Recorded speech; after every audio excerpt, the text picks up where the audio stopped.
Aspirants welcome to our YouTube channel knowledge hub में आपका एक बार फिर से स्वागत है। स्टूडेंट्स, हरियाणा सीईटी जो प्रैक्टिस है हम जो करने लग रहे हैं उसी टेस्ट सीरीज में आज है test series number 213। 12 practice set हम कर चुके हैं और आज है ये 13वां नंबर का हरियाणा सीईटी का एग्ज़ाम जो होगा, जिस पैटर्न पे होगा, जो जो क्वेश्चन पूछे जाएंगे, जो जो टॉपिक्स आएंगे, उन्हीं के बेसिस पर ये प्रैक्टिस सेट तैयार किया गया है। 100% इसमें पूछे जाएंगे।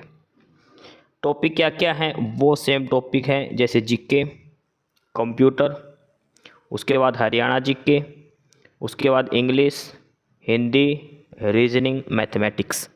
ये सिलेक्टेड टॉपिक जो एचएसएससी के द्वारा पूछे जाएंगे सेम टू सेम इसी में दिए गए हैं। उसी पैटर्न पर ये प्रैक्टिस सेट तैयार किया गया है आपके लिए।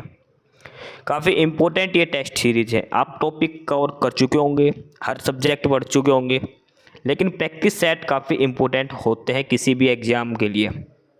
जब तक सीईटी एग्ज़ाम नहीं होता तब तक हम डेली ये प्रैक्टिस सेट करने वाले हैं। 12 प्रैक्टिस सेट हम कर चुके हैं और आज है 13 नंबर। काफ़ी इम्पोर्टेंट ये प्रैक्टिस टेस्ट सीरीज है और ये जो टेस्ट सीरीज़ है ये आर्यभट्ट एकेडमी द्वारा दी गई है और ये उनकी कॉन्टैक्ट डिटेल्स दिए हैं यहाँ पे। और सबसे पहले इस जो टेस्ट सीरीज में हम शुरू करेंगे, सबसे पहले इसमें कुछ जीके के क्वेश्चन है। ये जीके क्वेश्चन के अंदर ही कंप्यूटर क्वेश्चन भी आपसे पूछे जाएंगे। ठीक है, 1 बाय 1 सारे टॉपिक्स हम इसमें करेंगे। सारा 100 क्वेश्चन का जो प्रैक्टिस सेट है कंप्लीट तैयार किया गया है, तो इससे आपको पता चल जाएगा आपकी तैयारी किस लेवल की है। क्लास की पीडीएफ के लिए डिस्क्रिप्शन बॉक्स में टेलीग्राम चैनल का लिंक है नॉलेज हब के नाम से। नॉलेज हब टेलीग्राम चैनल आप ज्वाइन कर लेना, वहाँ पे पीडीएफ वगैरह मिल जाएगी आपको। और जो पहली बार क्लास देख रहे हो वो नॉलेज हब को सब्सक्राइब जरूर कर ले, अपने फ्रेंड वगैरह को रेफ़र जरूर करें, ताकि इंपॉर्टेंट अपडेट्स, ये इंपॉर्टेंट जो प्रैक्टिस सेट सीरीज हम कर रहे हैं वो सभी को मिलती रहे। चलिए, आज का जो पहला क्वेश्चन है, आज की टेस्ट सीरीज नंबर 13 का ये पहला क्वेश्चन आज हम करने वाले हैं। पहला प्रश्न है, सिमुक निम्नलिखित वंशों में से किसका संस्थापक था? जो सिमुक जो एक राजा हुआ वो किस जो वंश है, किस डायनेस्टी का एक संस्थापक है, यानी कि फाउंडर माना जाता है? चेर वंश, पांड्या वंश, चोल वंश या फिर सातवाहन वंश? सिमुक जो है और वो है सातवाहन वंश के फाउंडर हैं। सातवाहन जो वंश है उसके संस्थापक है सिमुक। सातवाहन वंश को हम आंध्रा के नाम से भी जानते हैं, आंध्रा वंश के नाम से भी सातवाहन को जाना जाता है। सातवाहन राजा पहले भारतीय शासक थे। ये पहले भारतीय शासक थे जिन्होंने सिक्के जारी करे थे। सिक्के जारी करने का जो श्रेय जाता है सबसे पहले भारतीय शासकों का। भाई विदेशी तो अलग अलग थे, कोई अफगानी था, कोई अलग था, लेकिन जो पहले भारतीय शासक जिन्होंने सिक्के जारी करे थे वो थे सातवाहन, और इनका संस्थापक कौन था? सिमुक था इनका। क्वेश्चन नंबर 2 है और इसमें पूछा गया है कि किस मुगल सम्राट के आदेश द्वारा बंदा सिंह को यंत्रणा देकर मृत्युदंड दिया गया था? यानी कि एक बंदा सिंह बहादुर, आपने नाम सुना होगा। बंदा सिंह बहादुर जो सिखों के वो थे, उनको टॉर्चर करके उनको डेथ दी गई थी। तो कौन मुगल सम्राट था जिन्होंने उसको मृत्युदंड दिया था टॉर्चर करके? बहादुर शाह प्रथम, फर्रुखसियर, जहांगीर शाह या फिर रफ़ी उद दौला? तो वो मुगल सम्राट जिसने बंदा सिंह को जो टॉर्चर करके मृत्युदंड दिया था और वो था फर्रुखसियर। फर्रुखसियर था जिन्होंने दिया था वो। एक फर्रुखसियर का शाही फरमान भी आपने सुना होगा, वो एक अलग चीज़ है। वो फर्रुखसियर का ही शाही फरमान था जो ब्रिटिश इंडिया कंपनी से संबंधित था। ठीक है, तो किस मुगल सम्राट के ने बंदा सिंह बहादुर को जो है टॉर्चर करके डेथ की सज़ा सुनाई थी? और वो था फर्रुखसियर। फर्रुखसियर, ये ध्यान रखना। अच्छा, फर्रुखसियर ने एक जो लाहौर में अपना सूबेदार लगाया था और वो था जकरिया खान। जकरिया खान एक फर्रुखसियर का सूबेदार था लाहौर का, फर्रुखसियर ने लगाया था। ठीक है, और बंदा सिंह को इनको बैरागी कहते हैं। बंदा सिंह बहादुर इनकी बैरागी इनको कहा जाता था। गुरदासपुर के पास इनकी हत्या की गई थी। ये है काफ़ी इम्पोर्टेंट।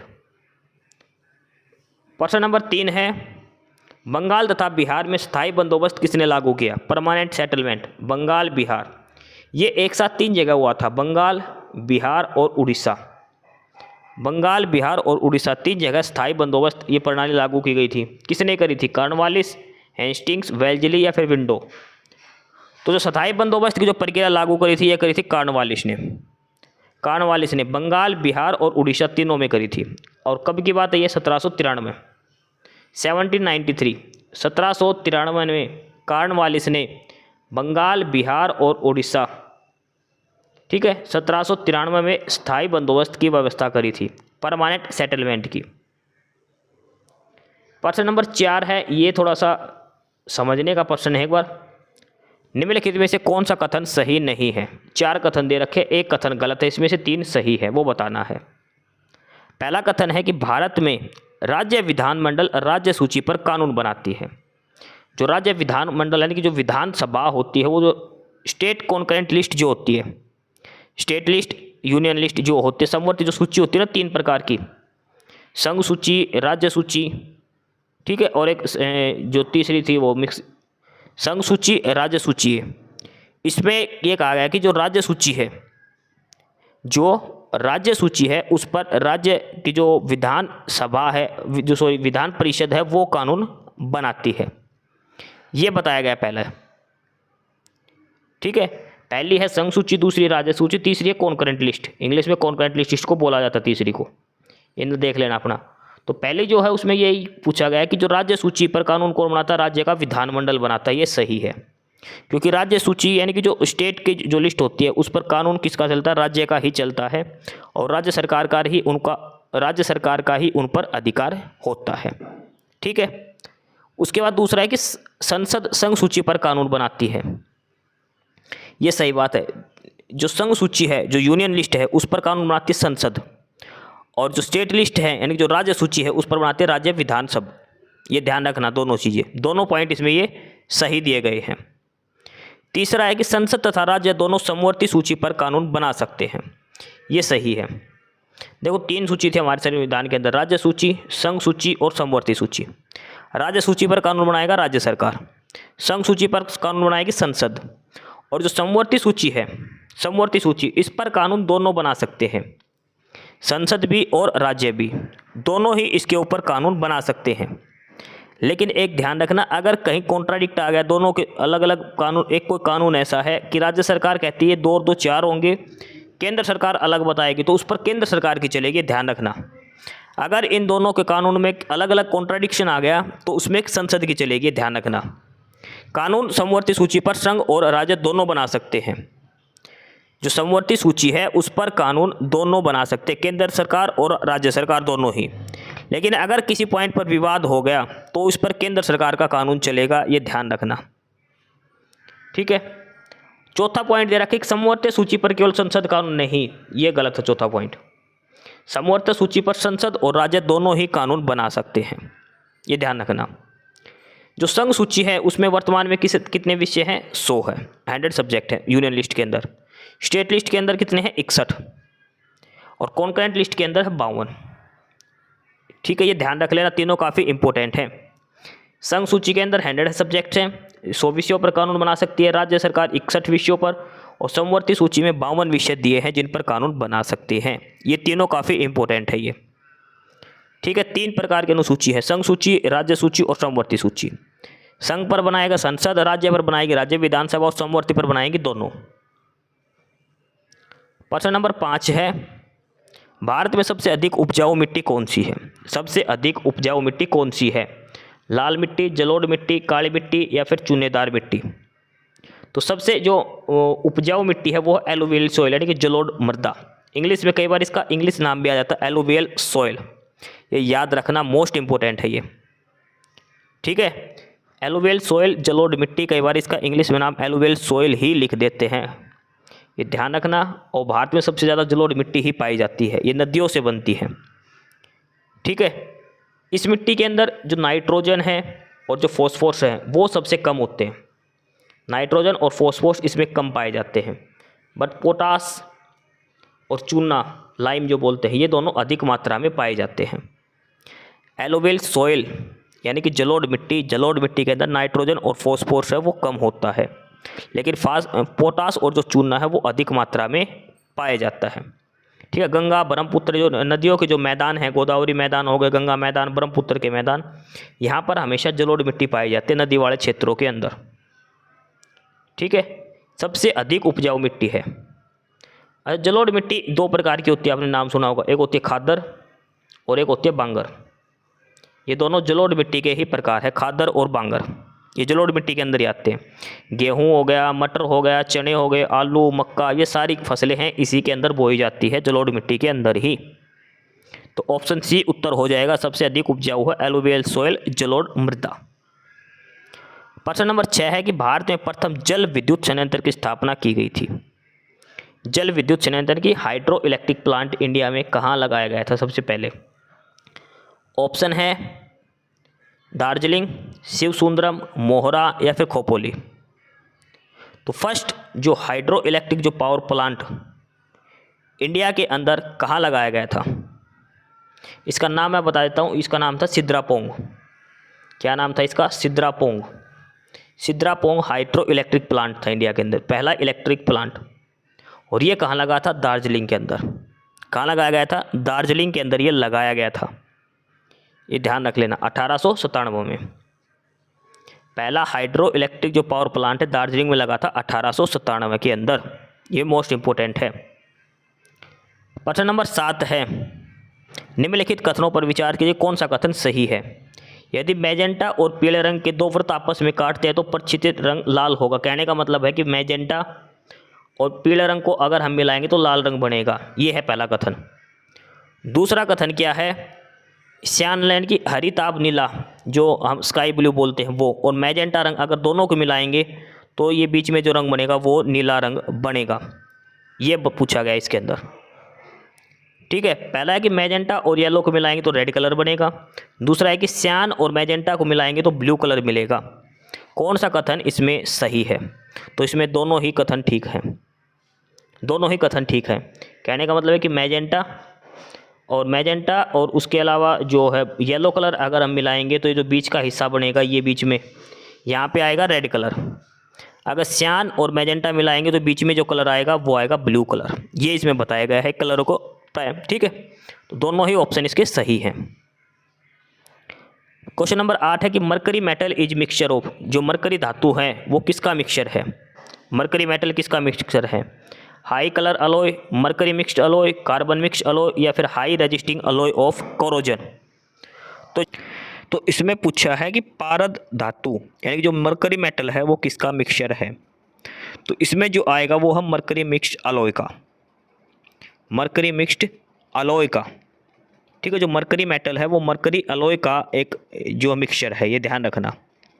मिक्सचर क्या होता है? मिक्सचर के अंदर एक मेटल होता है, मेटल के अंदर या तो हम नॉन मेटल मिलाते हैं या फिर मेटल मिलाते हैं। मेटल के अंदर मेटल या नॉन मेटल को मिलाना ही अलॉय कहलाता है। ठीक है, और जो प्रॉपर्टी है अलॉय की वो उनके ओरिजिनल प्रॉपर्टी से अलग होती है। यानी कि जैसे कोई भी दो मेटल मिला दिए तो इन दोनों की प्रॉपर्टी अलग होगी और जो अलॉय बनेगा उसकी प्रॉपर्टी अलग मिलेगी, ये ध्यान रखना। तो प्रश्न नंबर 8 का उत्तर ऑप्शन सी हो जाएगा। क्वेश्चन नंबर 9 है कि 1 किलोग्राम नत्रजन की आपूर्ति के लिए कितनी यूरिया की मात्रा, नाइट्रोजन आएगा, सॉरी नत्रजन गलत है, नाइट्रोजन। 1 किलोग्राम जो नाइट्रोजन है उसके लिए कितना यूरिया चाहिए? कितने यूरिया की ज़रूरत होगी 1 किलो नाइट्रोजन के लिए? तो ये फिक्स होता है और ये होता है 2.2 किलोग्राम। 2.2 किलोग्राम यूरिया की आवश्यकता होती है 1 किलोग्राम नाइट्रोजन के लिए। ठीक है, ये ध्यान रख लेना, 2.2 किलोग्राम।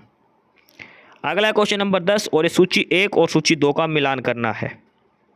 ठीक है, इसमें है जैसे मायोग्लोबिन, सर्पगंधा, कुक्कुट रोग प्रशीतक और यह है रुधिर वर्णिका। ये आपको बताना है कौन सी बीमारी किस चीज़ को क्या प्रभावित करती है। जैसे मायोग्लोबिन की बात करें, मायोग्लोबिन की बात करें तो ये होती है मसल सेल्स, पेशी कोशिका।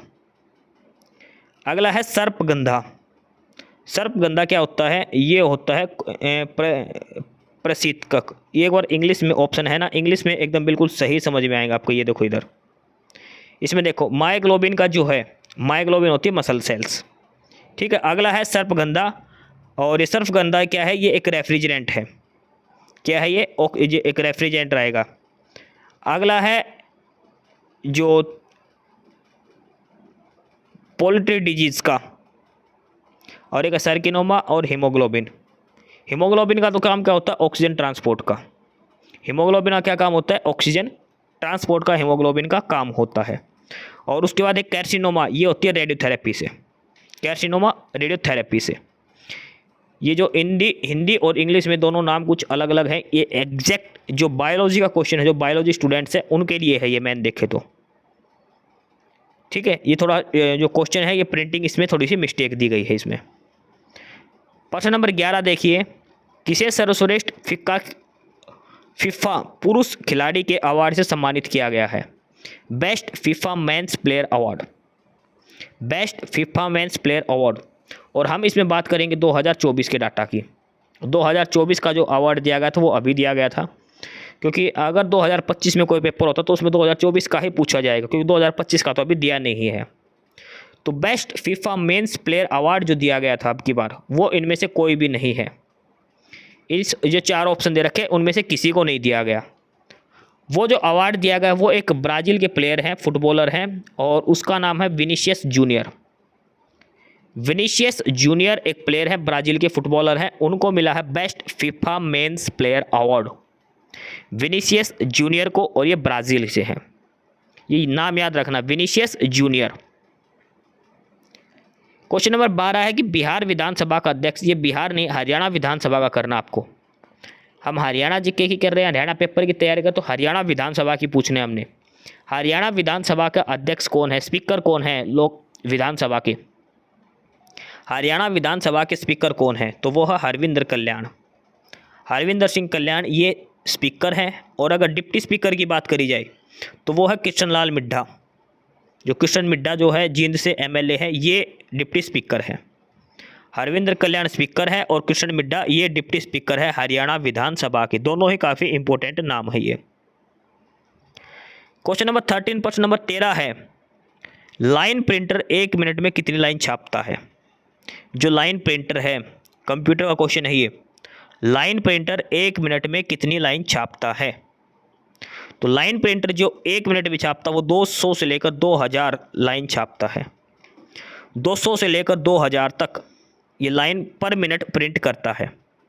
1 मिनट में 200 से लेकर 2000 लाइन पर मिनट एक लाइन प्रिंटर प्रिंट करता है। ये फिक्स इनकी वो रहती है, ठीक है, ये डायरेक्ट याद करने आपको। प्रश्न नंबर 14 दिया है कि कंप्यूटर में शब्द की लंबाई नापी जाती है। The length of a word, जो कंप्यूटर के अंदर जो भी हम टाइप करते हैं तो किस में मापा जाता है? बिट में, बाइट में, मिलीमीटर या फिर मीटर में? तो कंप्यूटर में है तो बिट में मापा जाएगा या फिर बाइट में। लेकिन जो सबसे छोटी यूनिट है जो कंप्यूटर में जिससे हम मापते हैं डाटा जो भी, तो वो मापा जाता है बिट के अंदर। बिट्स के अंदर मापा जाता है कंप्यूटर के अंदर जो भी वर्ड हम टाइप करते हैं। मिलीमीटर, मीटर ये तो कुछ होगा ही नहीं, ये तो कोई चक्कर ही नहीं है कंप्यूटर लैंग्वेज से इनका। अगला है क्वेश्चन नंबर 15, प्रश्न नंबर 15 दिया है, DBMS किसका एक उदाहरण है? DBMS क्या है? तो DBMS क्या है? एक ओरेकल है। Oracle is an example of an external DBMS, ये ध्यान रखना। यानी कि DBMS का कोई एक एग्जाम्पल पूछा है, DBMS का एग्जाम्पल, तो वो है ओरेकल। ओरेकल DBMS का एक एग्जाम्पल दिया है, ठीक है। अगला है क्वेश्चन नंबर 16, प्रश्न नंबर 16 दिया है कि भारत का पहला बैंक कौन था? First bank in the India, Bharat का पहला बैंक कौन था? RBI या फिर स्टेट बैंक ऑफ इंडिया, उसके बाद ऑप्शन है सेंट्रल बैंक ऑफ इंडिया या फिर बैंक ऑफ हिंदुस्तान। ये 4 बैंक है, reserve bank of India, state bank of India, central bank of India और बैंक ऑफ हिंदुस्तान। तो भारत का जो पहला बैंक खुला था वो था bank of Hindustan. Bank of Hindustan कब खुला था? ये 1770 के अंदर, 1770 के अंदर पहला बैंक खुला था भारत का, बैंक ऑफ हिंदुस्तान, ठीक है, ये ध्यान रख लेना। सेंट्रल बैंक ऑफ इंडिया ये बना था 1911 के अंदर, सेंट्रल बैंक ऑफ इंडिया 1911 के अंदर। अगला है क्वेश्चन नंबर 12 FE, ये मोस्ट इंपॉर्टेंट क्वेश्चन है, लगा लेना, ये पेपर में आया है, पहले ही पूछा गया, कई बार आएगा ये क्वेश्चन। FERA की फुल फॉर्म क्या है? FERA की फुल फॉर्म क्या है? और वो है फॉरेन एक्सचेंज रेगुलेशन एक्ट, जो दिया है ऑप्शन बी के अंदर, foreign exchange regulation act, foreign exchange regulation act, ये FERA की फुल फॉर्म है, मोस्ट इंपॉर्टेंट है, ये ध्यान रख लेना, ठीक है। FERA जो लॉ है, ये एक्ट है, ये कब स्टार्ट हुआ था? ये 1 जनवरी 1974 से, 1 जनवरी 1974 से ये लागू हुआ था। FERA जो एक्ट है फॉरेन एक्सचेंज रेगुलेशन एक्ट जो है ये शुरू हुआ था 1 जनवरी 1974 से। ध्यान रख लेना, मोस्ट इम्पोर्टेंट है। ठीक है, अगला है प्रश्न नंबर 18। शहीद ए आजम के नाम से किसे जाना जाता है? शहीद ए आजम, तो शहीद ए आजम किसे कहा जाता है? भगत सिंह को। ये कुछ ऐसे प्रश्न है जिनके ऑप्शन की जरूरत भी नहीं है हमें। शहीद ए आजम भगत सिंह को। प्रश्न नंबर 19, और यहाँ से हमारी अब हरियाणा जीके शुरू होती है। ऊपर जो प्रश्न देखे उसमें साइंस के थे, कंप्यूटर के थे, जीके सारी थी उसके अंदर, यानी कि जो नेशनल जीके बोलते हैं। अब प्रश्न नंबर 19 से हमारी हरियाणा जीके शुरू होगी। अब आगे जो प्रश्न पूछे जाएंगे वो हरियाणा जीके के प्रश्न पूछे जाएंगे। प्रश्न नंबर 19 में दिया कि हरियाणा का पुरातन नाम हरियाणा नाम से उद्भव पाया। The oldest name of Haryana is found in the origin of the name of Haryana. यानी कि हरियाणा, ये नाम हरियाणा का एक नाम है हरियाणा, ये कहाँ पर पाया जाता है? चाहमान, अथर्ववेद, ऋग्वेद या फिर ब्रह्म पुराण? तो ये पाया जाता है अथर्ववेद के अंदर। कहाँ पर? अथर्ववेद के अंदर। नहीं भाई, ये गलत है। ये हरियाणा जो नाम है ये पाया जाता है चाहमान के अंदर।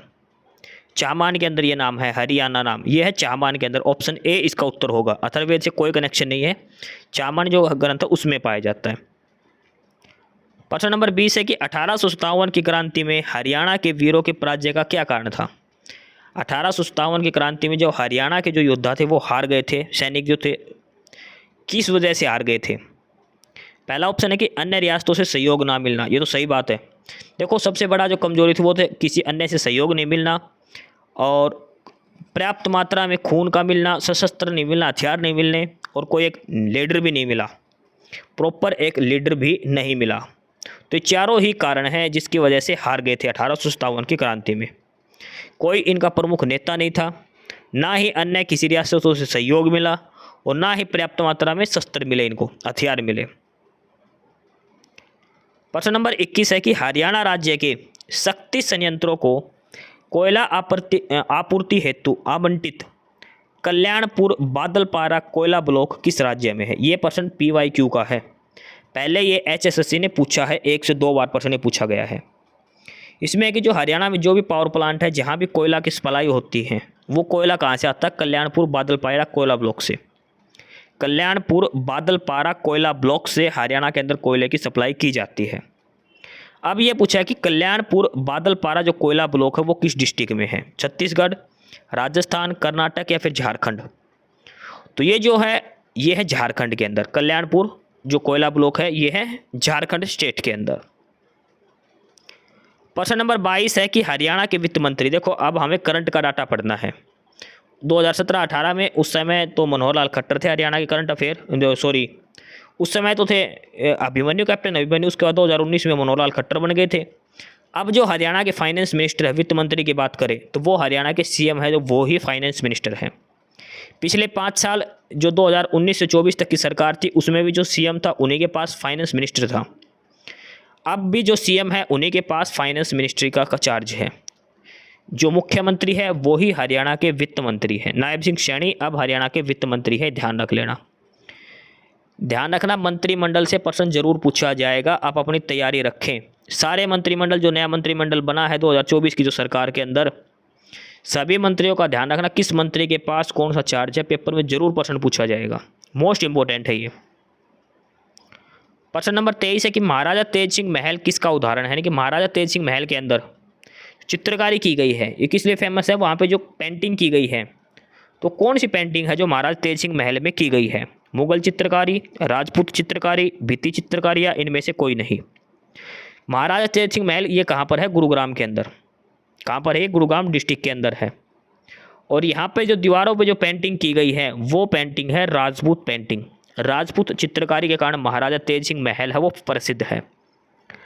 राजपूत चित्रकारी यहाँ पर की गई है महाराजा तेज सिंह महल के अंदर। काफ़ी इंपॉर्टेंट है ये प्रश्न भी। प्रश्न नंबर 24 है कि भीम पुरस्कार हरियाणा में किसके द्वारा दिया जाता है? भीम पुरस्कार, देखो भीम पुरस्कार सबसे पहले ध्यान रखना किससे संबंधित है? खेलों से, खेल कूद से संबंधित है हरियाणा का भीम पुरस्कार। हरियाणा का सर्वश्रेष्ठ खेल पुरस्कार कौन सा है? भीम पुरस्कार है। इसमें 5 लाख रुपए का नगद इनाम दिया जाता है खिलाड़ियों को। तो खेल पुरस्कार है तो कौन देगा? खेल स्पोर्ट्स मिनिस्ट्री देगी इसको। और वो कौन सी है? Ministry of youth affairs and sports, युवा मामले और खेल मंत्रालय विभाग। ये हरियाणा में भीम पुरस्कार देता है खिलाड़ियों को। हरियाणा का सर्वश्रेष्ठ जो खेल पुरस्कार है वो है भीम पुरस्कार, हरियाणा सरकार का। प्रश्न नंबर 25 है कि हरियाणा में किस वर्ष डीबीटी योजना का शुभ आरंभ हुआ। डीबीटी की फुल फॉर्म है डायरेक्ट बेनिफिट ट्रांसफ़र। और ये जो सीईटी का जो पेपर हुआ था पहले वाला, प्रीलिम्स जो हुआ था पहले, उसमें प्रश्न पूछा गया था डीबीटी स्कीम हरियाणा में कब लॉन्च की गई थी। 2014, 2015, 2011 या फिर 2013। तो वो लॉन्च की गई थी 2013 के अंदर। डीबीटी स्कीम जो है हरियाणा में वो 2013 में लॉन्च की गई थी। डायरेक्ट बेनिफिट ट्रांसफ़र स्कीम है ये। प्रश्न नंबर 26 है कि हरियाणा के पर्यावरण मंत्री कौन है। ये पुराना डाटा है, नहीं ये नया डाटा सही है। इसमें हरियाणा के पर्यावरण मंत्री कौन है, इन्वायरमेंट मिनिस्टर कौन है हरियाणा के। देखो फिर बता रहा हूँ मैं, मंत्रिमंडल से प्रश्न जरूर आएगा 1001%। सीईटी के पेपर में मंत्रिमंडल से प्रश्न जरूर आएगा। नया मंत्रिमंडल आपको ध्यान में रखना है। तो हरियाणा के जो पर्यावरण मंत्री जो बने हैं वो है राव नरबीर सिंह। राव नरबीर सिंह हरियाणा के पर्यावरण मंत्री हैं, ये ध्यान रख लेना। पेपर में आएगा, जरूर आएगा, मंत्रिमंडल से 1 से 2% जरूर आएंगे ये। प्रश्न नंबर 27 है हरियाणा का टोटल एरिया कितना है। हरियाणा का टोटल एरिया कितना है वो है 44,212। ये डाटा याद रख लेना, 44,212 स्क्वायर किलोमीटर ये हरियाणा का कुल क्षेत्रफल है। हरियाणा का कुल क्षेत्रफल है 44,212 वर्ग किलोमीटर। अगला है प्रश्न नंबर 28। हर्षवर्धन की जीवनी हर्षचरित एक संस्कृत कवि किसके द्वारा लिखी गई और उसका संबंध थानेसर से वर्णित करता है। सीधी सी बात इसमें यह पूछा गया कि जो हर्षचरित है ये किसके ऊपर है। हर्षवर्धन की बायोग्राफी है। और इसको किसने लिखा था, हर्षचरित को किसने लिखा था। भास, बाणभट्ट, कालिदास या फिर दंडी। तो हर्षचरित की रचना किसने करी थी, बाणभट्ट ने। बाणभट्ट कौन था, हर्षवर्धन का एक दरबारी कवि था। थानेसर से संबंध है इनका और इन्होंने लिखी थी हर्षचरित, जो हर्षवर्धन के जीवन के ऊपर आधारित है। इसकी रचना किसने करी थी, बाणभट्ट ने। प्रश्न नंबर 29 है हथिनी कुंड बैराज किस जिले में है। हथिनी कुंड बैराज किस जिले में है, अम्बाड़ा, जींद, हिसार या फिर यमुनानगर। तो वो है यमुनानगर के अंदर। हथिनी कुंड बैराज यमुनानगर डिस्ट्रिक्ट के अंदर है। ऑप्शन सी इसका याद रख लेना। प्रश्न नंबर 30 है हरियाणा विधानसभा में विपक्ष के नेता कौन है। लीडर ऑफ अपोजिशन हरियाणा में कौन है। तो देखो पहले तक जो थे वो थे भूपेंद्र सिंह हुड्डा, ठीक है, पहले तो थे भूपेंद्र सिंह हुड्डा। लेकिन अब जो नई सरकार बनी तो अभी तक कोई भी लीडर ऑफ अपोजिशन डिसाइड नहीं किया गया है। हरियाणा में वर्तमान जो नई सरकार बनी है 2024 में जो नायब सैनी की, इसमें लीडर ऑफ अपोजिशन कोई भी नहीं है। विपक्ष के नेता अभी कोई भी डिसाइड नहीं किया गया है। कांग्रेस पार्टी डिसाइड करेगी कौन बनेगा। पहले थे भूपेंद्र सिंह हुड्डा, ये ध्यान रखना। प्रश्न नंबर 31 है सूरजकुंड शिल्प मेला हर साल कब लगता है। देखो एक तो मंत्रिमंडल हो गया, मंत्रिमंडल से प्रश्न आएगा, एक आएगा सूरजकुंड मेला से। 1001% प्रश्न आएगा सूरजकुंड मेले का। सूरजकुंड मेला कौन से महीने में लगता है, कहाँ लगता है, सूरजकुंड किसने बनाया था ये, ठीक है। 2024 में इसका थीम स्टेट थीम कंट्री कौन था, 2025 में थीम स्टेट थीम कंट्री कौन से देश थे। मोस्ट इंपॉर्टेंट है सूरजकुंड मेला, पक्का प्रश्न आएगा सूरजकुंड मेले के ऊपर। एक आएगा मंत्रिमंडल का, एक आएगा कुरुक्षेत्र के अंदर जो भी स्थल है इनमें से, कुरुक्षेत्र के अंदर। ये 3-4 टॉपिक हैं जरूर आएंगे। गीता जयंती के ऊपर भी प्रश्न आ सकता है। तो सूरजकुंड मेला जो हर महीने जो हर साल लगता है वो किस महीने के अंदर लगता है, वो लगता है फरवरी महीने में। फरवरी के पहले हफ्ते में लगता है, लगभग 1 से 10 तारीख तक के आसपास सूरजकुंड मेला फरवरी महीने में ये लगता है। प्रश्न नंबर 32 है भारतीय पहलवान गीता फोगाट और बबीता फोगाट किस जिले की रहने वाली है। गीता फोगाट और बबीता फोगाट ये दोनों किस जिले की रहने वाली है। ये है बलाली गांव की। ये कहाँ पर है, दादरी डिस्ट्रिक्ट के अंदर। किस डिस्ट्रिक्ट के रहने वाले हैं, दादरी की, चरखी दादरी से। प्रश्न नंबर 33 है कि हरियाणा का पूर्वी देशांतर विस्तार क्या है। लॉन्गिट्यूडनल यानी कि जो देशांतर विस्तार वो पूछा है हरियाणा का कितना है। तो हरियाणा का अगर देशांतर हम बात करें तो वो है 74 डिग्री 27 मिनट से लेकर 77 डिग्री 36 मिनट तक। 74 डिग्री 27 मिनट 8 सेकंड से लेकर 77 डिग्री 36 मिनट 5 सेकंड, ये हरियाणा का देशांतर विस्तार है पूरा का पूरा। ऑप्शन ए इसका उत्तर हो जाएगा। ये एग्जैक्ट डाटा याद करना, 74 डिग्री 27 मिनट से लेकर 77 डिग्री 36 मिनट का। अगला है प्रश्न नंबर 34। हरियाणा के किस जिले में रेलवे वर्कशॉप है? रेलवे वर्कशॉप हरियाणा के सिर्फ एक डिस्ट्रिक्ट के अंदर है, वो कौन सा है? गुड़गांव, सिरसा, फरीदाबाद या फिर यमुनानगर? तो वो है यमुनानगर के अंदर। और यमुनानगर के अंदर भी पूछे तो कहाँ पर है? जगाधरी के अंदर। हरियाणा में जो रेलवे वर्कशॉप है वो है जगाधरी के अंदर है। ऑप्शन डी इसका उत्तर हो जाएगा। प्रश्न नंबर 35 है कि सूरजकुंड मेला एक रंग बिरंगा मेला होता है प्रत्येक वर्ष की। देखो सेम प्रश्न रिपीट होगा, फरवरी में लगता है। 2025 में सूरजकुंड मेला में अगर ये पूछे थीम स्टेट कौन कौन से थे? थीम स्टेट सहयोगी राज्य, पार्टनर स्टेट बोल देते हैं, थीम स्टेट बोल देते हैं। तो वो दो थे, एक तो उड़ीसा था और दूसरा था मध्य प्रदेश। 2 राज्य थीम स्टेट बनाए गए थे। पहले तो अकेला उड़ीसा बनाया गया था, लेकिन बाद में 2 कर दिए थे, दूसरा मध्य प्रदेश भी ऐड कर दिया था। थीम कंट्री की बात करेगा 2025 की, तो थीम कंट्री था बिम्स्टेक के जो देश हैं, बिम्स्टेक जो है उसके जितने भी देश सहयोगी देश हैं वो सारे अब की बार थीम कंट्री बनाए गए थे 2025 सूरजकुंड मेला के लिए। मोस्ट इम्पोर्टेंट है। अगला है प्रश्न नंबर 36। हरियाणा का ऐसा कौन सा जिला है जहां रेलवे लाइन नहीं है? किस डिस्ट्रिक्ट के अंदर रेलवे लाइन नहीं है? सिरसा, कैथल, मेवात या महेंद्रगढ़? तो ये है मेवात डिस्ट्रिक्ट। हालांकि 2025 का जो बजट आया था 25-26 का, उसमें रेलवे लाइन की घोषणा कर दी है रेलवे मिनिस्ट्री ने, लेकिन अभी तक कोई रेलवे लाइन नहीं बिछी, सिर्फ उन्होंने घोषणा करी है। तो हरियाणा का एकमात्र डिस्ट्रिक्ट जहाँ पर कोई रेलवे लाइन नहीं है वो है नू भी कह लो या फिर मेवात कह लो। मोस्ट इंपॉर्टेंट पर्सन बनता है, ये भी कई बार पूछा गया है पेपर के अंदर। कार्तिक त्यौहार कहाँ मनाया जाता है? कार्तिक जो त्यौहार है वो कहाँ पर मनाया जाता है? तो ये मनाया जाता है नाहर सिंह महल के अंदर। नाहर सिंह महल कहाँ पर है? फरीदाबाद में। ठीक है, फरीदाबाद में जो नाहर सिंह महल है वहाँ पर मनाया जाता है कार्तिक त्यौहार। कार्तिक फेस्टिवल ये मनाया जाता है नाहर सिंह महल फरीदाबाद के अंदर। प्रश्न नंबर 38 है, हरियाणा में पशुपालन एवं डेयरी विभाग ने पशुधन बीमा योजना के अंतर्गत कितने मवेशियों को शामिल करने का लक्ष्य निर्धारित किया है? कि जो पशु और डेयरी विभाग पशुधन बीमा योजना के लिए कितने मवेशियों को शुरू में शामिल किया था? जो लाइव स्टॉक इंश्योरेंस स्कीम है उसमें, यानी कि शुरू में कितने जो पशु हैं उनका इंश्योरेंस किया जाएगा, तो वो शुरू में लिए थे 1 लाख। 1 लाख पशुओं का इंश्योरेंस करने की बात करी थी हरियाणा के पशुपालन और डेयरी विभाग ने। प्रश्न नंबर 39 है, एशिया का सबसे बड़ा थोक कपड़ा विक्रेता, यानी कि जो होलसेल में जो कपड़े मिलते हैं, एशिया के अंदर सबसे बड़ा जो बाजार है वो कहाँ लगता है? हरियाणा के अंदर लगता है, डिस्ट्रिक्ट के अंदर लगता है, वो आपको बताना है। होलसेल मार्केट कपड़ों की सबसे बड़ी हरियाणा में कहाँ पर लगती है? रोहतक के अंदर। शोरा मार्केट जो बोलते हैं वो रोहतक डिस्ट्रिक्ट के अंदर है। प्रश्न नंबर 40 है, एमडीयू की स्थापना कब हुई? महर्षि दयानंद यूनिवर्सिटी जो रोहतक के अंदर है उसकी स्थापना कब हुई थी? 1970, 72, 74 या 76? तो इसकी स्थापना हुई थी 1976 के अंदर। एमडीयू की स्थापना कब हुई थी? 1976 में। तो ये 40% पूरे हो गए, यानी कि यहाँ पर हमारी हरियाणा जीके कंप्लीट हो गई। GK, computer science, Haryana GK, ये चैप्टर हमारे कंप्लीट। अब हम पढ़ेंगे इंग्लिश, इंग्लिश के बाद हिंदी, हिंदी के बाद गणित, गणित के बाद रीजनिंग। तो अब शुरू होता है प्रश्न नंबर 41 और यहाँ से शुरू होती है हमारी इंग्लिश।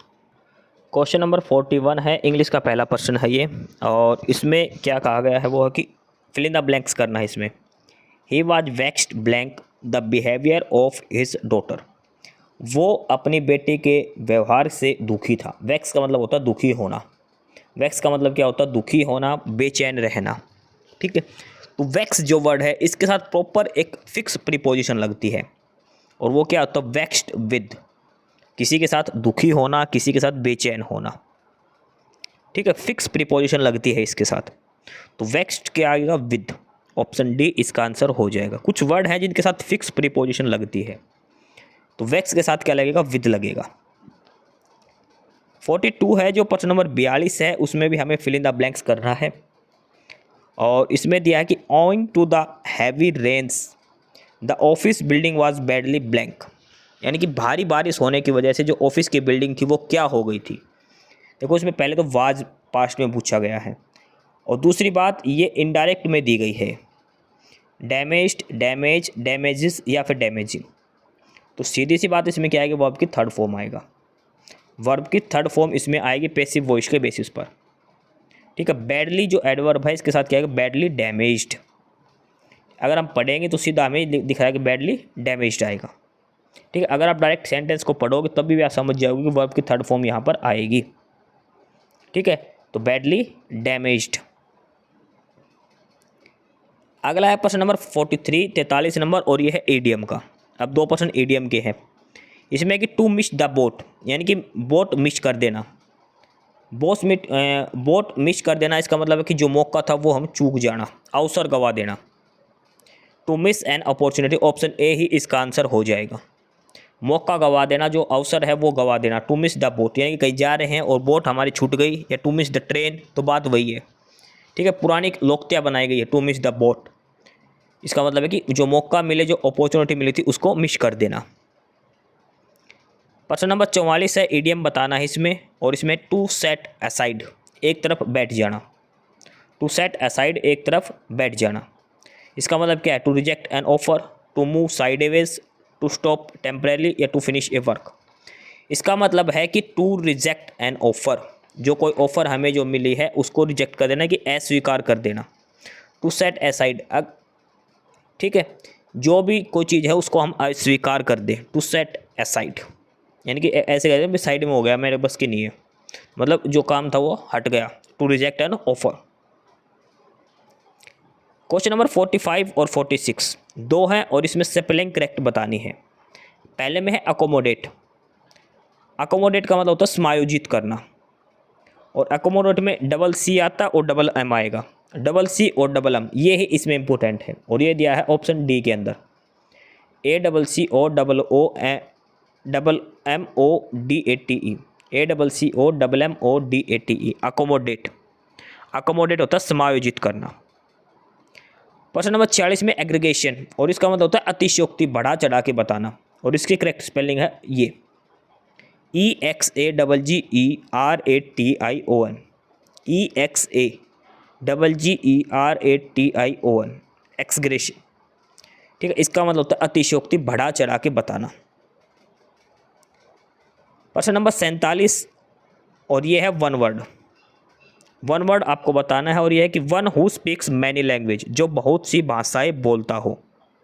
जो बहुत सी भाषाएं बोलता हूँ उसको बोलते हैं बहुभाषीय हिंदी में। मल्टी लैंग्वेज, बाई लैंग्वल, मोनोलैंग्वल, वो होता है लिंग्विस्टिक। लिंग्विस्टिक होता है जो ज़्यादा भाषाएं बोलता है। मोनोलैंग्वल होता है जो सिर्फ एक भाषा बोलता है। बाई लैंग्वल होता है जो 2 भाषाएं बोलता है। मल्टी लैंग्वल होता है जो एक से ज़्यादा भाषा बोलते हैं, अलग अलग प्रकार की भाषाएं बोलता है। लिंग्विस्टिक होता है जो ज़्यादा भाषाएं बोलता है। ठीक है, लिंग्विस्टिक इसका जो प्रॉपर आंसर हो जाएगा बहुभाषी। ठीक है, हालांकि मल्टी लैंग्वल कोई वर्ड ऐसा होता नहीं है, मल्टी लैंग्वल कोई वर्ड ऐसा होता नहीं है, वो तो लिंग्विस्टिक ही। ऑप्शन डी इसका उत्तर हो जाएगा। प्रश्न नंबर 48 है, ये भी वन वर्ड है, कि the method and practising of teaching, पढ़ाने का तरीका और प्रैक्टिस करना, उसको क्या बोलते हैं, शिक्षण शास्त्र जो बोलते हैं। एक सब्जेक्ट भी होता है, अगर आप एचटेट टीचिंग की तैयारी करी होगी किसी ने, और वो होता है पेडागोजी। पेडागोजी शिक्षण शास्त्र जिसको बोलते हैं हिंदी में, पेडागोजी। ठीक है, पढ़ाई की मतलब जो टीचिंग का काम है उसका पढ़ने का तरीके बताना। मैथडोलॉजी क्या होता है, कार्य संबंधी। मेथड होता है कार्य, तो मैथडोलॉजी होता है कार्य पद्धति, कार्य प्रक्रिया। साइकोलॉजी होता है मनोविज्ञान। फिलोसफी होता है दर्शन शास्त्र। पेडागोजी होता है शिक्षण शास्त्र। ऑप्शन सी इसका उत्तर हो जाएगा। ठीक है, अगला है प्रश्न नंबर, और वो है प्रश्न नंबर 49। प्रश्न नंबर 49, और इसमें आपको बताना है एंटोनियम। एंटोनियम यानी कि विलोम शब्द, उल्टा अर्थ बताना है। शब्द है कंपलसरी। कंपलसरी का मतलब क्या होता है, अनिवार्य, बाध्य कर। ठीक है, कंपलसरी यानी कोई चीज़ जरूरी है, कंपलसरी है। इसका उल्टा क्या होगा, इम्पोर्टेंट। इम्पोर्टेंट का मतलब होता है आवश्यक, ऐसा तो कोई मतलब नहीं है। चॉइस, चॉइस का होता है पसंदीदा, मर्जी, मन मर्जी का काम, ऐसा भी कोई नहीं है, पसंद करना। एसेंशियल मतलब आवश्यक। ये दोनों एक दूसरे के सिनोनियम हैं। ठीक है, ये एक दूसरे के पर्यायवाची है, एसेंशियल और कंपलसरी, यानी कि जरूरी है, आवश्यक है, अनिवार्य है। ऑप्शनल होता है ऐच्छिक, मर्जी से। कंपलसरी होगा, जरूरी, ऑप्शनल होगा मर्जी से। जैसे पेपर में प्रश्न आता है ये क्वेश्चन नंबर 5 कंपलसरी है, यानी कि वो करना ही करना है। लेकिन ऑप्शनल का मतलब है कि दो में से कोई भी एक क्वेश्चन आप कर सकते हो। जैसे पेपर में 4 ऑप्शन मिलते हैं तो कोई भी एक ऑप्शन आप उत्तर लगा सकते हो, ठीक है। तो ऑप्शनल होता है ऐच्छिक, कोई भी आपकी मन मर्जी का, लेकिन कंपलसरी होता है जरूरी। तो ऑप्शन डी इसका उत्तर हो जाएगा। अगला है, इसको आपने एरर बताना है और इस एरर का बताना है इसमें एन अनफॉरगेटेबल मोमेंट। सेंटेंस क्या है? Meeting my teacher after 10 years was an unforgotten moment that I will always treasure. मेरे अध्यापक से 10 साल बाद मिलना एक मेरे लिए एक कभी ना भूलने वाला क्षण बन गया, जो मैं हमेशा याद रखूँगा, ठीक है। तो इसमें क्या आएगा? एन अनफॉरगॉटन मोमेंट नहीं आएगा, फॉरगॉटेबल आएगा, अनफॉरगेटेबल। अनफॉरगेटेबल मतलब अनफॉरगेटेबल मोमेंट का मतलब है ऐसा क्षण जो कभी ना भूला जाए, अविस्मरणीय। अनफॉरगेटेबल आएगा, अनफॉरगॉटन नहीं आएगा, वर्ब की थर्ड फॉर्म लगा रखे जो नहीं आएगी यहाँ पे, ये आएगा अनफॉरगेटेबल, ठीक है। ये ध्यान रख लेना, इसमें अनफॉरगेटेबल ये प्रॉपर वर्ड होगा। ऑप्शन बी इसका आंसर हो जाएगा। अगला है प्रश्न नंबर 51 और इसमें भी आपने एरर बताना है। और कहाँ बताना है? ये my favourite novelist in all, इसमें बताना सिर्फ my favourite novelist in all was Charlie Dixon who really left his mark on me. जो प्रसिद्ध जो नॉवेलिस्ट थे मेरे, उनमें से सबसे महत्वपूर्ण है चार्लिस डिक्सन, जिसने मेरे मन पर अमिट छाप छोड़ी है। इसमें आपको एरर बताना है, इसमें माई फेवरेट नॉवेलिस्ट इन ऑल, इसमें से ये सही है या कोई करेक्शन करनी है। तो इसमें जो है माई फेवरेट नॉवेलिस्ट इन ऑल, इसमें आएगा my favourite novelist of all, in all नहीं, ऑफ ऑल, सभी में से, ठीक है। सभी में से किसी एक को सर्वश्रेष्ठ बताना, तो ऑफ ऑल, सभी में से किसी एक को, ठीक है। सुपरलेटिव डिग्री आएगी पहले, उसके बाद ऑफ आएगा और उसके बाद आएगा ऑल। ये एक प्रॉपर सेंटेंस है, किसी में से एक को चूज करना। ये आएगा my favourite novelist of all was Charlie Dixon. अगला है 52 और इसमें आपको एरर बताना है, ग्रामेटिकल एरर किस पार्ट के अंदर है। सेंटेंस यहाँ से स्टार्ट है, after finishing his tiring game Rohan land bye the wall.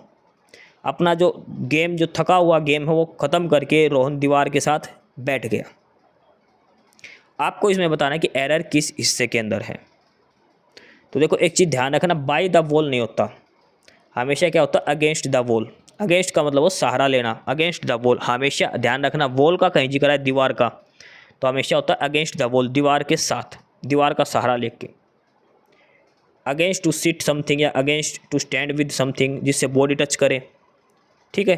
तो आएगा after finishing his tiring game Rohan lean against the wall. Against आएगा यहाँ पर, बाय द वॉल नहीं आएगा, अगेंस्ट द वॉल आएगा। ऑप्शन डी में एरर है इसमें। क्वेश्चन नंबर 53 है और इसमें भी आपको बताना एरर किस पार्ट के अंदर है।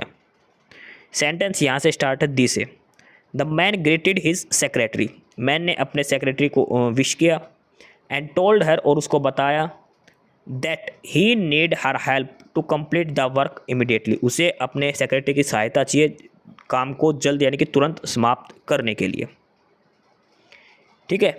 इसमें क्या गया? देखो ही टोल्ड हर, ये इनडायरेक्ट स्पीच की बात हो रही है अब यहाँ पे, that he need her help. देखो अब ये जाएगा पास्ट के अंदर। डायरेक्ट को अगर इनडायरेक्ट में बनाते हो तो टेंस चेंज हो जाता, प्रेजेंट का क्या हो जाता? पास्ट।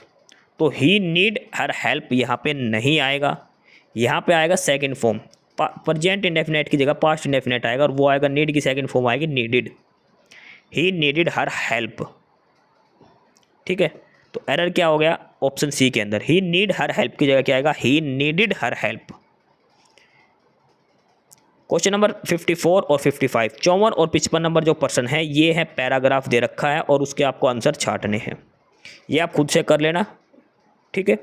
क्लास की पीडीएफ के लिए डिस्क्रिप्शन बॉक्स में टेलीग्राम चैनल का लिंक है नॉलेज हब का, वहाँ से आप नॉलेज हब ज्वाइन कर लो, आपको पीडीएफ मिलेगी, वहाँ से आप ये पैसेज करना। और जो पहली बार क्लास देख रहे हो वो नॉलेज हब को सब्सक्राइब जरूर कर लेना, ध्यान रखना है। हमारा जीके कंप्लीट हो गई, कंप्यूटर, हरियाणा जीके और इंग्लिश का टॉपिक पूरा हुआ। अब हमारे आते हैं प्रश्न नंबर 56 से। यहाँ से शुरू होती है हमारी हिंदी। प्रश्न नंबर 56 से लेकर प्रश्न नंबर 70 तक ये 15 प्रश्न अब हम हिंदी के करने वाले हैं। प्रश्न नंबर 56 है कि स्वरों की कितनी संख्या होती है। स्वर कितने होते हैं, 11, 13, 9 या फिर 10। स्वर कितने होते हैं, तो स्वर होते हैं टोटल 11। स्वर कितने होते हैं, 11। ए, आ, ई, ऊ, ए, आई, ओ, औ और एक री। ए, आ, ई, ऊ, री, ए, आई, ओ, औ। ये 11 स्वर होते हैं। ठीक है। स्वर अच्छा पूछे सर स्वर कितने प्रकार के होते हैं, तो स्वर 3 प्रकार के होते हैं। ह्रस्व स्वर, दीर्घ स्वर और प्लुत स्वर। स्वर कितने प्रकार के होते हैं, 3 स्वर, 3 प्रकार के। ह्रस्व स्वर, दीर्घ स्वर और प्लुत स्वर। ध्यान रखना। संख्या कितनी होती है स्वरों की, 11 संख्या होती है। सवाल नंबर प्रश्न नंबर 57 है, कौन सा शब्द शुद्ध है। 4 शब्द लिखे, इनमें से बताना शुद्ध कौन सा है, और वह अधिशासी। शुद्ध शब्द इन 4 में से आपको बताना है कौन सा शुद्ध शब्द लिखा है। अधिशासी, और अधिशासी जो शुद्ध है वो है ऑप्शन ए वाला, अधिशासी। अधिशासी का मतलब क्या होता है, मुख्य कार्यपालक। कौन होता है, कार्यपालक। अगर इंग्लिश में इसको बोले तो इंग्लिश में बोलते हैं इसको एग्जीक्यूटिव। जैसे एग्जीक्यूटिव डायरेक्टर जो होते हैं वो कार्यपालक, मुख्य कार्यपालक जो सारा काम देखता हो। अधिशासी जो ऑप्शन ए दिया है वो लिखा जाएगा, अधिशासी। प्रश्न नंबर 58 है, व्युत्पत्ति के आधार पर संज्ञा के कितने भेद होते हैं। व्युत्पत्ति के आधार पर संज्ञा के कितने भेद होते हैं, तो व्युत्पत्ति के आधार पर भी संज्ञा के 3 ही भेद होते हैं। कितने भेद होते हैं, संज्ञा के 3 भेद होते हैं। पहला कौन सा है, रूढ़ संज्ञा। दूसरा है यौगिक संज्ञा और तीसरा है योग रूढ़। ठीक है। देखो ये तीनों ही शब्द के भी भेद होते हैं व्युत्पत्ति के आधार पर, रूढ़ शब्द, यौगिक शब्द और योग रूढ़। आपने पढ़े हो तो कभी। तो संज्ञा के भी 3 ही भेद होते हैं, रूढ़ संज्ञा, यौगिक संज्ञा और योग रूढ़ संज्ञा।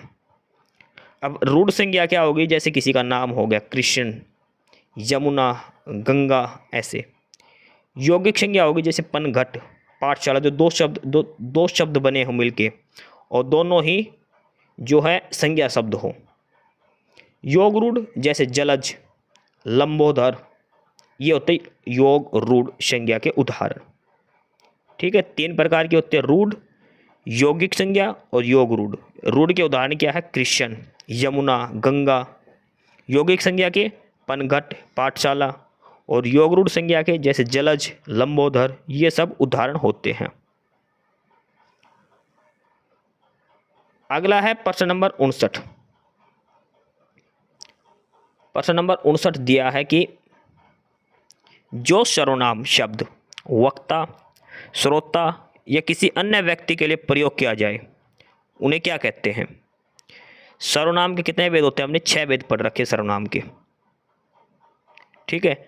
और उनमें से ही एक पूछा गया है कि जो सर्वनाम वक्ता, श्रोता या किसी अन्य व्यक्ति के लिए प्रयोग किया जाए, तो किसी व्यक्ति के लिए प्रयोग किया जाए तो वो होता है पुरुषवाचक सर्वनाम। कौन सा सर्वनाम होता है, वो पुरुषवाचक सर्वनाम। वक्ता है या फिर श्रोता है, वो सारे व्यक्ति ही होंगे, जो बोलने वाला भी व्यक्ति है, सुनने वाला भी व्यक्ति है, तो होता है पुरुषवाचक सर्वनाम। ठीक है, पुरुषवाचक सर्वनाम। वैसे सर्वनाम के कितने भेद होते हैं, 6 भेद होते हैं। संबंधवाचक, अनिश्चयवाचक, निजवाचक, पुरुषवाचक, निश्चयवाचक। ठीक है। लेकिन जो पुरुषवाचक सर्वनाम है इसके 3 भेद होते हैं। पुरुषवाचक सर्वनाम के 3 भेद होते हैं। कौन कौन से होते हैं, एक तो होता है उत्तम पुरुष, उत्तम पुरुष। दूसरा होता है मध्यम पुरुष, उत्तम पुरुष, मध्यम पुरुष। और तीसरा होता है अन्य पुरुष। अन्य पुरुष है प्रथम, इसको बोल देते हैं प्रथम पुरुष भी। उत्तम पुरुष में क्या होता है, मैं, मेरा, मैं। मध्यम पुरुष में होता है तू, तुम, तुम्हारा, तुम्हें। और अन्य पुरुष में होता है वह, उसका, उसे। अगर आपने हिंदी इंग्लिश में अगर आपने सर्वनाम यानी कि प्रोनाउन पढ़े हो तो आपने पढ़ा होगा ना, आई, माई, मी। ठीक है। We, our, us. एक होता है यू, यूअर, यू। और एक होता है ही, सी, इट। तो ये तीनों ही भेद होते हैं इसके पुरुषवाचक सर्वनाम के, उत्तम पुरुष, मध्यम पुरुष और अन्य पुरुष। प्रश्न नंबर 60 दिया है, निम्नलिखित में से धर्म शब्द से बनने वाला विशेषण क्या होगा। धर्म जो शब्द है इससे अगर हम विशेषण बनाए तो कौन सा विशेषण बनेगा। यानी कि ऐसा शब्द जो विशेषता बताए, धर्मी, धर्मधीर, धार्मिक या फिर अधर्म। तो धर्म का विशेषण क्या होगा? धार्मिक। किसी की विशेषता कौन बताएगा? धार्मिक शब्द है, वो विशेषता बताने वाला शब्द है। तो धर्म का विशेषण क्या होगा? धार्मिक होगा। प्रश्न नंबर 61 है, जिन शब्दों में लिंग, वचन, कारक आदि के कारण कोई परिवर्तन नहीं होता। देखो ये कई बार आया, अब भी भाई समास में भी हमने पढ़ा है। इनको अविकारी शब्द बोलते हैं और दूसरा नाम क्या है इनका? अव्यय। वो शब्द जिन पर लिंग, वचन, कारक आदि के कारण कोई भी प्रभाव ना पड़े, कोई परिवर्तन ना हो, उनको कहते हैं अव्यय। अव्यय मुख्यतः कितने होते हैं? 4 प्रकार के: क्रिया विशेषण, संबंध, समुच्चय बोधक और विस्मयादि बोधक। ठीक है, क्रिया विशेषण पहला, तो दूसरा है समुच्चय बोधक, समुच्चय बोधक, तीसरा है संबंध बोधक और चौथा है विस्मयादि बोधक। ये 4 भेद होते हैं अव्यय के, ध्यान रख लेना। प्रश्न नंबर 62 दिया है कि निम्नलिखित शब्दों में से कौन स्त्रीलिंग नहीं है। यानी कि 4 शब्द ऐसे हैं जो स्त्रीलिंग है, 4 में से 3 शब्द स्त्रीलिंग है, एक शब्द ऐसा है जो पुल्लिंग के भाव दर्शाता है। नदी, नदी भी स्त्रीलिंग है, पूड़ी, पूड़ी भी स्त्रीलिंग है, रोटी, रोटी भी स्त्रीलिंग है। लेकिन जो पानी शब्द है, पानी, मैंने पानी पिया, उसने पानी पिया, ये पुल्लिंग है। ठीक है, अगला है प्रश्न नंबर 63। हिंदी में ने प्रसर्ग का प्रयोग किस काल में किया जाता है? ने जो प्रसर्ग है ये किस काल में प्रयोग किया जाता है? कर्ता के साथ सदैव, देखो कर्ता के साथ तो होता है, कारक होता है ये ने, अगर कारक चिन्ह है तो कर्ता के साथ होता है, कर्ता का ने। दूसरा कि भूतकाल में सकर्मक क्रिया के साथ। तीसरा ऑप्शन दिया है इसमें भविष्य काल में कर्ता के साथ, या फिर चौथा है वर्तमान काल में। तो जो ने जो प्रसर्ग है ये जो प्रयोग किया जाता है भूतकाल में कर्मक क्रिया के साथ रहने पर कर्ता के साथ किया जाता है। भूतकाल में जो कर्मक क्रिया है उसके साथ जो कर्ता है तब किया जाता है। जैसे मोहन ने पुस्तक लिखी, रहीम ने खाना खाया, राघव ने गीत गाया। इसका मतलब क्या है कि कर्ता कारक के साथ तो आएगी, लेकिन जो घटना है वो सारी भूतकाल की है। उसने वो काम किया, उसने ये किया, उसने वो किया, ये सारा भूतकाल की आती है। ठीक है, तो कर्ता कारक के साथ आएगी लेकिन भूतकाल में। प्रश्न नंबर 64 दिया कि कौन सा शब्द तद्भव शब्द है? 4 शब्द देश में तद्भव शब्द आपको बताना है। इष्टिका, अमीय, कुपुत्र और उलूक। तो तद्भव शब्द जो इनमें से है वो है अमीय, अमीय। बाकी तीनों शब्द कौन से हैं? तत्सम शब्द हैं। ठीक है, अमीय का तत्सम शब्द क्या होगा? अगर अमीय शब्द इसका तत्सम शब्द पूछे तो वो होता अमृत। अम्य जो शब्द है इसका तत्सम शब्द होता है अमृत। बाकी तीनों ही क्या है? ये तीनों ऑलरेडी तत्सम शब्द दिए हैं। अगर हम पूछे कि उलूक जो तत्सम शब्द है इसका तद्भव क्या होगा, तो इसका तद्भव क्या बनेगा? उल्लू। ये तत्सम शब्द है और इसका तद्भव क्या बनेगा? उल्लू बनेगा। उलूक का तद्भव शब्द बनेगा उल्लू। कुपुत्र है, कुपुत्र एक तत्सम शब्द है, इसका अगर तद्भव बनाएंगे तो हम बनाएंगे कपूत। क्या होता है? कपूत। कुपुत्र एक तत्सम शब्द है, इसका तद्भव बनेगा कपूत। ठीक है, इसका बनेगा कपूत, इसका बनेगा उल्लू। क्या है ये? तद्भव शब्द इनके। ये तत्सम आगे वाले, पीछे तद्भव शब्द। इष्टिका ये भी एक तत्सम शब्द है और इसका अगर तद्भव बनाएंगे तो वो बनेगा ईट। लेकिन अमीय ये एक तद्भव शब्द है और इसका तत्सम अगर बनाएंगे तो वो बनेगा अमृत। ये ध्यान रख लेना, चारों के चारों ही। प्रश्न नंबर 65 दिया है कि हमें अपशब्द नहीं बोलना चाहिए। व्याकरण की दृष्टि से रेखांकित शब्द क्या है? हमें अपशब्द नहीं बोलना चाहिए। ठीक है, और इसमें पूछा है नहीं का, हमें अपशब्द नहीं बोलना चाहिए। इसमें रेखांकित शब्द ये है में, ये में दिया है, हमें पे रेखांकित शब्द बना रखा है में। और जो में शब्द है इसको बताने क्या है? विशेषण है, उपसर्ग है, संज्ञा है या फिर अव्यय है। हमें अपशब्द नहीं बोलना चाहिए। अच्छा नहीं, में का नहीं, सॉरी, ये तो हमें तो इसमें है अपशब्द का। अपशब्द जो प्रॉपर दिया है इसका बताना है। अप शब्द एक रेखांकित शब्द होगा इसमें, और उसको बताना कि क्या है, विशेषण है, संज्ञा है, या उपसर्ग या अव्यय। तो अप शब्द, इसमें क्या लगा है, उपसर्ग लगा है। कौन सा उपसर्ग लगा है, अप उपसर्ग लगा है। अप शब्द में अप उपसर्ग लगा है। 66 नंबर है कि मित व्यय का विलोम क्या होगा। मित व्यय का मतलब होता है जो कम खर्चा करता हो, अल्प व्यय करने वाला, कंजूस आदमी।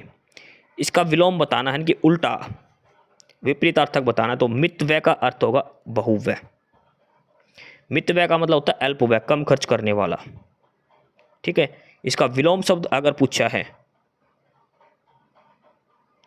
देखो इसमें दो चीज दिए गए हैं इसमें, मित व्यय, अल्प व्यय, बहुव्यय और अपव्यय। चारों शब्द एक दूसरे से संबंधित हैं। बहुव्यय होता है अधिक खर्च करने वाला, अल्पव्यय होता है कम खर्च करने वाला। ये एक दूसरे के विलोम शब्द हैं। ठीक है, लेकिन मितव्यय भी इसका सही है, लेकिन मितव्यय और अल्पव्यय बराबर हैं, लेकिन इसका प्रॉपर अगर विलोम शब्द पूछे तो वो बनेगा अपव्यय। मितव्यय का विलोम बनेगा अपव्यय और अल्पव्यय का बनेगा बहुव्यय। ठीक है, ये ध्यान रखना। मदिरा शब्द का पर्यायवाची कौन सा नहीं है। चार शब्द हैं, चार ऑप्शन दिए हैं और इसमें बताना मदिरा का पर्यायवाची कौन सा नहीं है। सुरा भी मदिरा होती है, मधु भी और मद भी, लेकिन अमी जो है ये मदिरा नहीं होती। ठीक है, मदिरा के पर्यायवाची क्या है, सुरा, मद, शराब, सोमरस, मधु, अमृत, अमी, पीयूष, सुधा, ये सब मदिरा के पर्यायवाची शब्द है, लेकिन अमी है वो इसका पर्यायवाची शब्द नहीं है। प्रश्न नंबर 68 है कि अपेक्षा शब्द का क्या अर्थ है। अपेक्षा, अपेक्षा का मतलब होता है आशा करना, उम्मीद करना। तो ये हो गया ऑप्शन सी, आशा करना, उम्मीद करना। तो अपेक्षा शब्द का अर्थ हो गया आशा करना, उम्मीद करना। ठीक है, अवहेलना का क्या अर्थ हो गया। अवहेलना मतलब अनादर करना किसी का, अनादर करना किसी का। प्रश्न नंबर 69 है, प्रश्न नंबर 69 है कि श्रुति सम भिन्न आर्थी शब्द के जोड़े को पहचानिए। मतलब ऐसे शब्द जो बोलेंगे, जो सुनेंगे ना हम, तो वो सेम सुनाई देगा, एक सा ही मतलब दोनों का, लेकिन अर्थ उनका अलग अलग होगा। बोलने में एक जैसे हैं लेकिन अर्थ उनका अलग अलग है। जैसे संसार, जगत, ये दोनों एक ही अर्थ है दोनों का। संसार का अर्थ ही जगत होता है, जगत का अर्थ ही संसार है। दिन और दिवस, इन दोनों का एक ही मतलब होता है। शाम, संध्या, इन दोनों का भी एक ही मतलब होता है। लेकिन अपेक्षा और उपेक्षा दो शब्द हैं, एक जैसे सुनाई देता, अपेक्षा उपेक्षा, दोनों का अलग अलग अर्थ है। अपेक्षा का मतलब क्या है, उम्मीद करना, इच्छा, आशा रखना। उपेक्षा का मतलब है अवहेलना करना, अवहेलना करना। ठीक है, किसी का अनादर करना, किसी के आदेश का पालन ना करना, निरादर करना, ये होता उपेक्षा करना। और अपेक्षा पहले वाला, इसका मतलब है आशा करना, किसी से उम्मीद करना। तो ऑप्शन ए अलग हो जाएगा। प्रश्न नंबर 70 है कि कांटों से भरा हुआ वाक्य के लिए कौन एक शब्द सुनिए। कांटों से भरा हुआ, इसके लिए क्या शब्द बनेगा। तो वो होता है कंठ का किरण, कंठ का किरण, कंठ का किरण। ठीक है, कांटों से भरा हुआ, कंठ का किरण होता है ये। ठीक है, ऑप्शन डी उत्तर हो जाएगा। तो 70% हो गए, यानी कि यहाँ पर हिंदी हमारी पूरी हो गई। Hindi, English, GK, Haryana GK, computer हम कर चुके। अब आगे 15 सवाल आएंगे गणित के, 15 सवाल आएंगे रीजनिंग के। सवाल नंबर 71 से हम शुरू कर रहे हैं, यहाँ से हमारा गणित शुरू होता है। इसमें दिया कि एक कंपनी में प्रत्येक 2 साल में इंजीनियरों की संख्या दुगनी हो जाती है। कितने साल में इंजीनियर अपनी संख्या का 1024 गुना हो जाएगा। यानी कि देखो, हर साल में दुगनी का मतलब 2 की पावर 2, 4 हो गया, फिर 2 की पावर फिर 2, आगे फिर 2, फिर 2, हर साल 2, मतलब हर 2 साल में 2 गुना बढ़ रही है। 2, 2 दूनी 4, 4 दूनी 8, 8 दूनी 16, 16 दूनी 32, 32 दूनी 64, 64 दूनी 128, 128 दूनी 256, 256 दूनी 512, 512 दूनी 1024। कितना हो गया, 1, 2, 3, 4, 5, 6, 7, 8, 9, 10। 10 बार 2 आया, लेकिन हर 2 साल में 2 गुना बढ़ रहा है। तो कितना होगा टोटल 20 साल में। 20 साल में कितने हो जाएंगे, ये 1024 हो जाएंगे ये। ठीक है, 20 साल में हो जाएंगे, क्योंकि हर 2 साल में 2 बढ़ रहा है, 2 गुना हो रहे हैं। पहले साल में 2 साल में 2 गुने, अगले 4 साल में 4 गुने, अगले 6 साल में 8 गुने। इस हिसाब से 2 के टैप 2 गुना 2 गुना 2 गुना करना है, लास्ट में 1024 आएगा। 10 बार गुना हो जाएगी 2 की जब, और एक बार में 10, 2 गुना कितना कम 2 साल में बढ़े तो 10 दूनी 20। ऑप्शन बी उत्तर हो जाएगा। सवाल नंबर 72 है कि यदि x और y परिमेय संख्या है तथा 5 जमा रूट 11/3 माइनस ये 2 बराबर इतने हैं, तो x और y का मान बताओ। ये संख्या इधर दी गई है, x प्लस वाई रूट 11 के बराबर दिया है, तो इसमें x और y का मान बताना है। यानी कि इसको ऐसे बनाना है, एक तो सिंपल संख्या बने, दूसरा जो संख्या बने उसके साथ गुणा में रूट 11 मिले, तो आगे वाली संख्या x हो जाएगी, पीछे वाली y हो जाएगी। ठीक है, तो ऐसी संख्या अगर दे रखे तो सबसे पहले हम क्या करते हैं, इसका हल का परिमेयकरण करते हैं। हर का परिमेयकरण करते हैं, रैशनलाइजेशन जो बोलते हैं इंग्लिश में। तो इसको गुणा करेंगे किससे, 3 जमा 2 रूट 11, और उसी से हम इसको भाग कर देंगे 3 जमा 2 रूट 11 से ही। ठीक है, 5 जमा रूट 11 और 3 जमा 2 रूट 11 इनके आपस में गुणा करनी है। ऊपर वाले की अगर आप जब गुणा करोगे तो ऊपर बनेगा 37 जमा 13 रूट 11, नीचे बनेगा -35। भाई 3 माइनस 2 रूट 11 का होल स्क्वायर बनेगा, तो 3 का square, a plus B a minus B करेंगे तो a square minus B square. ठीक है, 9 माइनस 11 चौक 44 में 9 गए तो -35 बचेगा। अब इनको अलग अलग कर लो, तो पहली संख्या बनेगी -37/35 जमा दूसरी क्या बनेगी -13/35 अंडरूट 11। तो x का मान कितना हो जाएगा -37/35, y का मान कितना हो जाएगा -13/35। ये इसमें आएगा, प्रश्न नंबर 72 में ये उत्तर आएगा। यानी कि जो ऑप्शन बी पे दिया है -37/35 और -13/35, ये दो उत्तर हो जाएंगे। हर का परिमेयकरण करना और कुछ भी नहीं करना उसमें। सवाल नंबर 73 दिया है, 3 व्यक्ति ए बी सी क्रम से 8, 15 और 20 मिनट में एक वर्ताकार ट्रैक का एक फेरा पूरा करते हैं। यानी कि जो दौड़ लगाते हैं एक सर्कल पे, एक 8 मिनट में चक्कर पूरा करता है, दूसरा 15 मिनट में और तीसरा 20 मिनट में। यदि वे एक निश्चित बिंदु से 8 बजे शुरू करते हैं तो किस पहले प्रारंभिक बिंदु पर दोबारा कब मिलेंगे। यानी कि 8 बजे इन्होंने रनिंग शुरू करी है एक ग्राउंड की, इस कोई ग्राउंड है इसमें से, तीनों ने एक साथ भागना शुरू किया। पहले वाले ने कितना टाइम में चक्कर लगा लिया 8 मिनट में, दूसरे ने लगाया 15 मिनट में, तीसरे को टाइम लगा 20 मिनट। अब इसने कहा कि वापस इसी पॉइंट पर ये कितनी देर बाद मिलेंगे। तो इसका सबसे अच्छा क्या है कि इन तीनों का एलसीएम ले लो, 8, 15 और 20 का एलसीएम ले लो। 8, 15, 20 का एलसीएम क्या होगा 120 मिनट। 8, 15 और 20 का एलसीएम क्या आएगा 120। इसका मतलब है कि तीनों 120 मिनट बाद दोबारा मिलेंगे, जो इनका एलसीएम है उसके बाद। 120 मिनट का क्या मतलब होता है 2 घंटा। सुबह 8 बजे से दौड़ शुरू करी थी, तो 2 घंटा यानी कि 10 बजे बाद ये दोबारा उसी पॉइंट पर मिलेंगे। 8, 15, 20 का एलसीएम लेना है। ठीक है, यानी कि अब ये दोबारा कब मिलेंगे, सुबह 10 बजे बाद ये वापस उसी पॉइंट पर मिलेंगे। सवाल नंबर 74 है, ये सिंप्लीफिकेशन का है, इसमें लगेगा बोर्ड मास का। ये ध्यान रखना, हर क्वेश्चन में, ये हर पेपर में सवाल आ रहा है बोर्ड मास का। बच्चे कहाँ गलती करते, पहले इसको भाग देंगे, इसको गुणा करेंगे, ये का को भूल जाते हैं। सबसे इंपॉर्टेंट इस का काम है, सबसे पहले का सोल होगा, भाग बाद में होगा, क्योंकि ऑफ आता है, ऑफ का मतलब होता है का। तो सबसे पहले सोल होगा 4/3 गुणा 25/7। सबसे पहले ये सोल होगा बीच का ये। ठीक है, ये बनेगा 25 चौको 100 और 7 या 21, ये बनेगा 100/21। ठीक है, अब इसके बाद ये भाग में 1/2 है, ये आ जाएगा गुणा में 2, और ये आगे क्या है गुणा में 24 है, ये ऐसे ये 16 होगा अब। ठीक है, ये है इसका काफ़ी इंपॉर्टेंट वाला पार्ट है। फिर उसको 528 में से घटा देना, लास्ट में 2096/7 ये उत्तर बचेगा, इसका ऑप्शन ए बचेगा। पहले ये 16 होगा, यहाँ पे गुणा का निशान आ जाएगा, 4/3 गुणा में 25/7। उसका बाद भाग में 2 ही हो जाएगा 2/1, आगे 24 से गुणा ही हो जाएगा 24। इसको सोल्व करना, उसको 528 में से घटाना है। सवाल नंबर 75 दिया है, एक कक्षा में कुल 70 छात्र हैं, 26 लड़कियों का औसत वजन है 28 किलोग्राम, और जो बच गए तो बच गए कितने 70 में से अगर 26 गए तो कितने बच गए 44 विद्यार्थियों को एवरेज वेट है 35 किलोग्राम।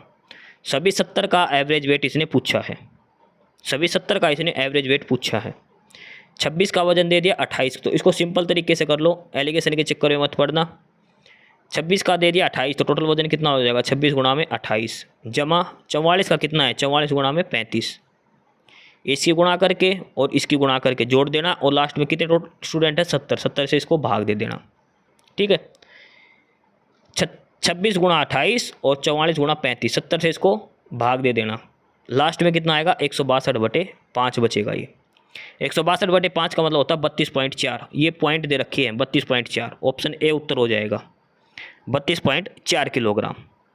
ठीक है, पहले 26 जो लड़कियां हैं इनका टोटल वजन निकाल लो, 44 छात्र जो बच गए उनका 35 एवरेज है, उनका टोटल वजन निकाल लो, जोड़ दो, 70 बच्चों का टोटल वजन आ जाएगा।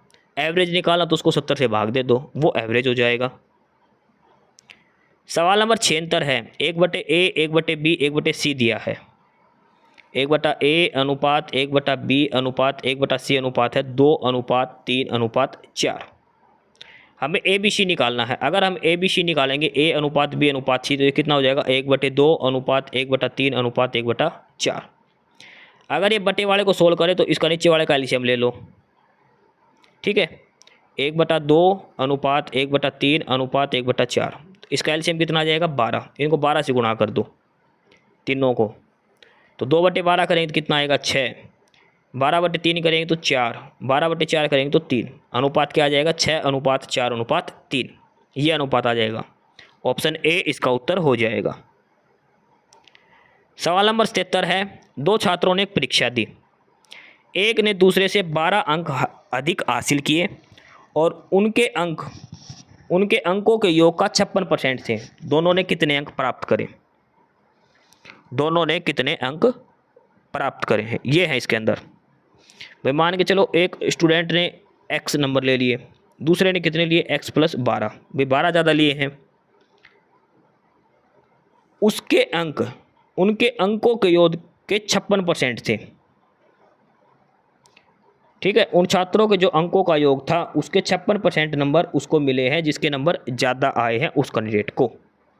इसने कहा कि दोनों छात्रों ने कितने कितने नंबर प्राप्त करे हैं, दोनों छात्रों को टोटल कितने कितने नंबर मिले हैं, ये आपको बताना है इसमें। देखो मान लो एक छात्र को मिले हैं x, दूसरे को मिले हैं x + 12। इन दोनों के अंक जोड़ दिए टोटल। इन दोनों के अंकों का योग का 56% मिला है किसको? जिसका है x + 12। टोटल अंक कितने हो गए? x जमा 1 हो गया, x जमा 12, ये टोटल अंक हो गए दोनों छात्रों के। अब इसने कहा कि इन दोनों के अंकों के योग का 56% मिला है किसे? जिसको x + 12 नंबर आए हैं उसको। यहाँ से अगर x की मान निकालेंगे तो कितना आ जाएगा 44, यानी कि एक छात्र के कितने नंबर आए 44, दूसरे के कितना आएगा 44 जमा 12 करेंगे तो 56। एक छात्र जिसके कम नंबर है उसके आए 44 और दूसरे छात्र के नंबर आए 56। 44 और 56 यानी कि ऑप्शन कौन सा उत्तर हो जाएगा इसका? ऑप्शन डी इसका उत्तर हो जाएगा। एक के 56 नंबर है, दूसरे के 44 हैं। सवाल नंबर 78 दिया है कि दो संख्याएं तीसरी संख्या से क्रमशः 25% और 100% अधिक हैं। तीसरी संख्या एक x एक y और एक z, तीसरी संख्या हमने मान ली 100। तो पहली संख्या तो 25% अधिक है, कितनी हो जाएगी 125। दूसरी 50% अधिक है, कितनी होगी 150। इसलिए पूछा कि दूसरी संख्या का पहली संख्या से अनुपात बताओ, यानी कि 150 अनुपात 125 बताना है। तो 25 से 150, 25 5 125, 6:5 इसका उत्तर आ जाएगा, 6:5। सवाल नंबर 79 है, एक वस्तु का क्रय मूल्य 1126 है, हानि 22% है, तो कुल हानि कितनी होगी? रुपए में बतानी है। यानी 1126 किसी वस्तु की कीमत है, 22% हानि, तो मैं इसका 22% ही तो निकालना हमने। विक्रय मूल्य नहीं पूछा, कुल हानि पूछिए रुपए में, यानी 1126 का 22% लॉस हुआ इसको। 1126 का 22% निकालेंगे तो 247.72, यानी कि ऑप्शन डी आ जाएगा। ये बीच में पॉइंट है 247.72, 247.72 रुपए की इसको हानि हुई थी। सवाल नंबर 80 दिया है कि प्रतिवर्ष 4% साधारण ब्याज की दर से 1.5 साल में एक निश्चित धनराशि 9243.20 रुपये के बराबर होती है। 7.5 साल में समान योग पर 8% वार्षिक दर से साधारण ब्याज क्या होगा?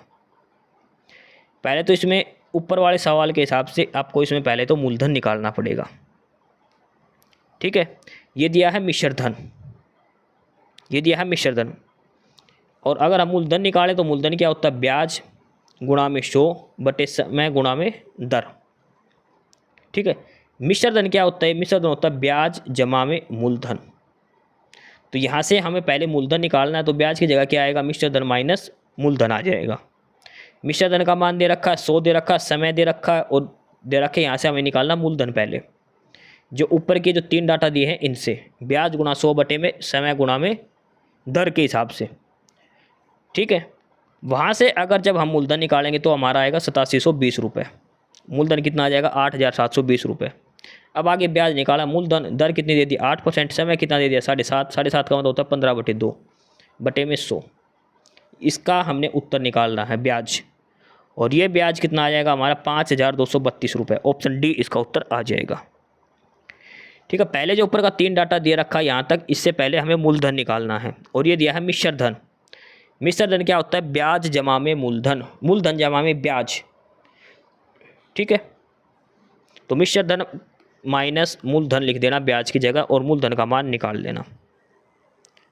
सवाल नंबर 81 है, एक दुकानदार ने 1000 किलो चावल खरीदा, एक भाग 10% लाभ पर, दूसरा भाग 20% हानि पर बेच दिया, टोटल उसे 11% हानि हुई।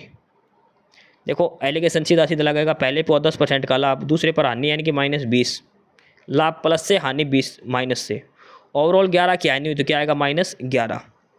एलिगेशन लगा दो, 10 में से -11 गए तो कितने बचेंगे 21, ठीक है। और ये 11 में से 20 गए तो कितने बचेंगे 9 बचेंगे। 9:21 आ गया।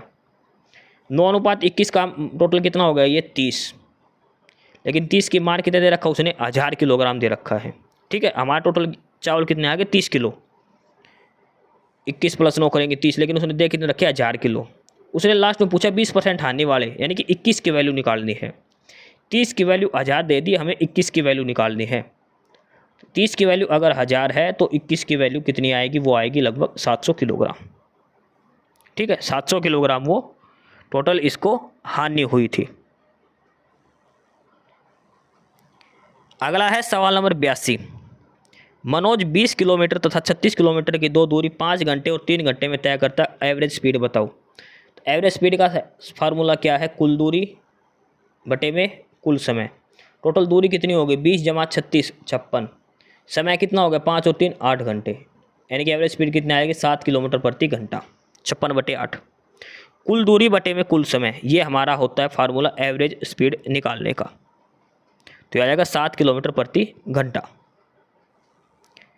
सवाल नंबर 83 है, ये पाई चार्ट है, ये आप सोल्व करके देख लेना। सवाल नंबर 84 है, ये भिन्न दी गई है और इनको आरोही क्रम में लिखना है, यानी कि बढ़ते हुए क्रम में, पहले सबसे छोटी फिर उससे बड़ी और लास्ट में सबसे बड़ी। 3 ही भिन्न दे रखी है। देखो 0.3 और 1/3, 1/3 का मतलब क्या होता है 0.333, तो यानी कि 0.3 से बड़ा क्या है 1/3। 2/8 कितना होता है, 2/8 होता है 1/4, और 1/4 का मतलब क्या होता है 0.25। तो सबसे छोटा क्या है 0.25, बीच में क्या आएगा 0.3 और लास्ट में क्या आएगा 1/3, जो ऑप्शन सी के अंदर दिया गया है। ऐसी भिन्न को सिंपल पॉइंट में बदल लो, पहले अक्षर से ही उत्तर निकल जाएगा। 85 नंबर है, ये भी भिन्न दे रखे, सेम 84 और 85 एक जैसा ही सवाल दिया गया है, ठीक है, सेम उत्तर इनका हो जाएगा। तो यहाँ पे हमारा गणित पूरा हो गया, GK, Hindi, English, Haryana GK और कंप्यूटर और लास्ट में गणित, ये टॉपिक हमारे पूरे हो गए। लास्ट टॉपिक बचता हमारा रीजनिंग। सवाल नंबर 86 से हम करते हैं रीजनिंग शुरू। यहाँ से हमारी रीजनिंग शुरू होती है। प्रश्न नंबर 86 दिया है रीजनिंग का, कथन और निष्कर्ष का, ठीक है। पहले कथन दिए हैं यहाँ से और लास्ट में 2 निष्कर्ष दिए हैं। कथन क्या है कि कुछ बांसुरी ताल है, कुछ बांसुरी ताल है, सभी ताल धुन है, ये ताल थी ये सारी धुन हो गई। कुछ धुन गाने हैं, कुछ धुन गाने हैं, ऐसे बनेगा। ये क्या है धुन है, ठीक है, ये क्या है गाने हैं, बीच में क्या है ताल है, और ये इधर बाहर क्या है बांसुरी है। पहला निष्कर्ष दिया कि कुछ बांसुरी गाने नहीं है, तो ये तो नकारात्मक स्टेटमेंट दे दी, नकारात्मक स्टेटमेंट तो होगी नहीं, ठीक है भाई। देखो सारी सकारात्मक, सारी किसी भी बात में नकारात्मक नहीं दी गई, तो नकारात्मक दोनों ही उत्तर दे रखे, दो जो नहीं होंगे। अगर सारी स्टेटमेंट पॉजिटिव दे रखे तो नेगेटिव स्टेटमेंट आंसर नहीं होगी। इसका मतलब दोनों ही निष्कर्ष इसको फॉलो नहीं करते। निष्कर्ष 1 भी फॉलो नहीं करता और निष्कर्ष 2 भी इसका अनुसरण नहीं करता। ऑप्शन बी उत्तर हो जाएगा। अच्छा, निष्कर्ष का ना ये ऑप्शन जरूर देख लेना, ऑप्शन ऊपर नीचे दिए रहते हैं। ये दिखने में तो ऐसे लगेगा ऑप्शन डी पे मिलेगा, लेकिन ये ऑप्शन बी पे दिया है।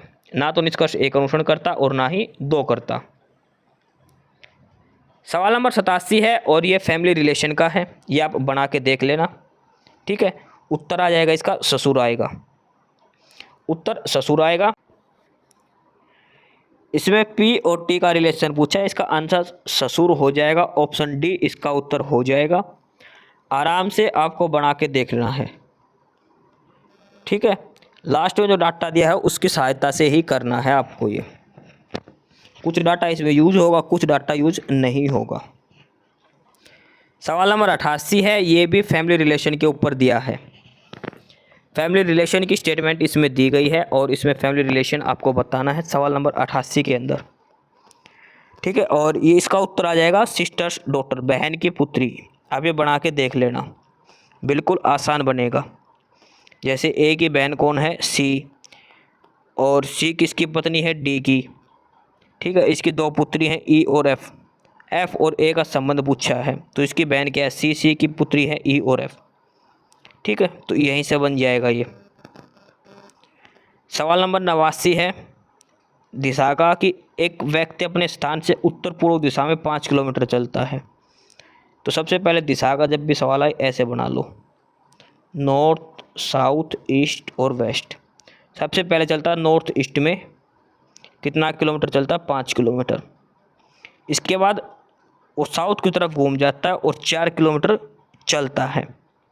साउथ की तरफ अगर घूमेगा तो नीचे की तरफ घूमेगा, और कितना किलोमीटर चला, 4 किलोमीटर। ये चला 5, ये चला 4।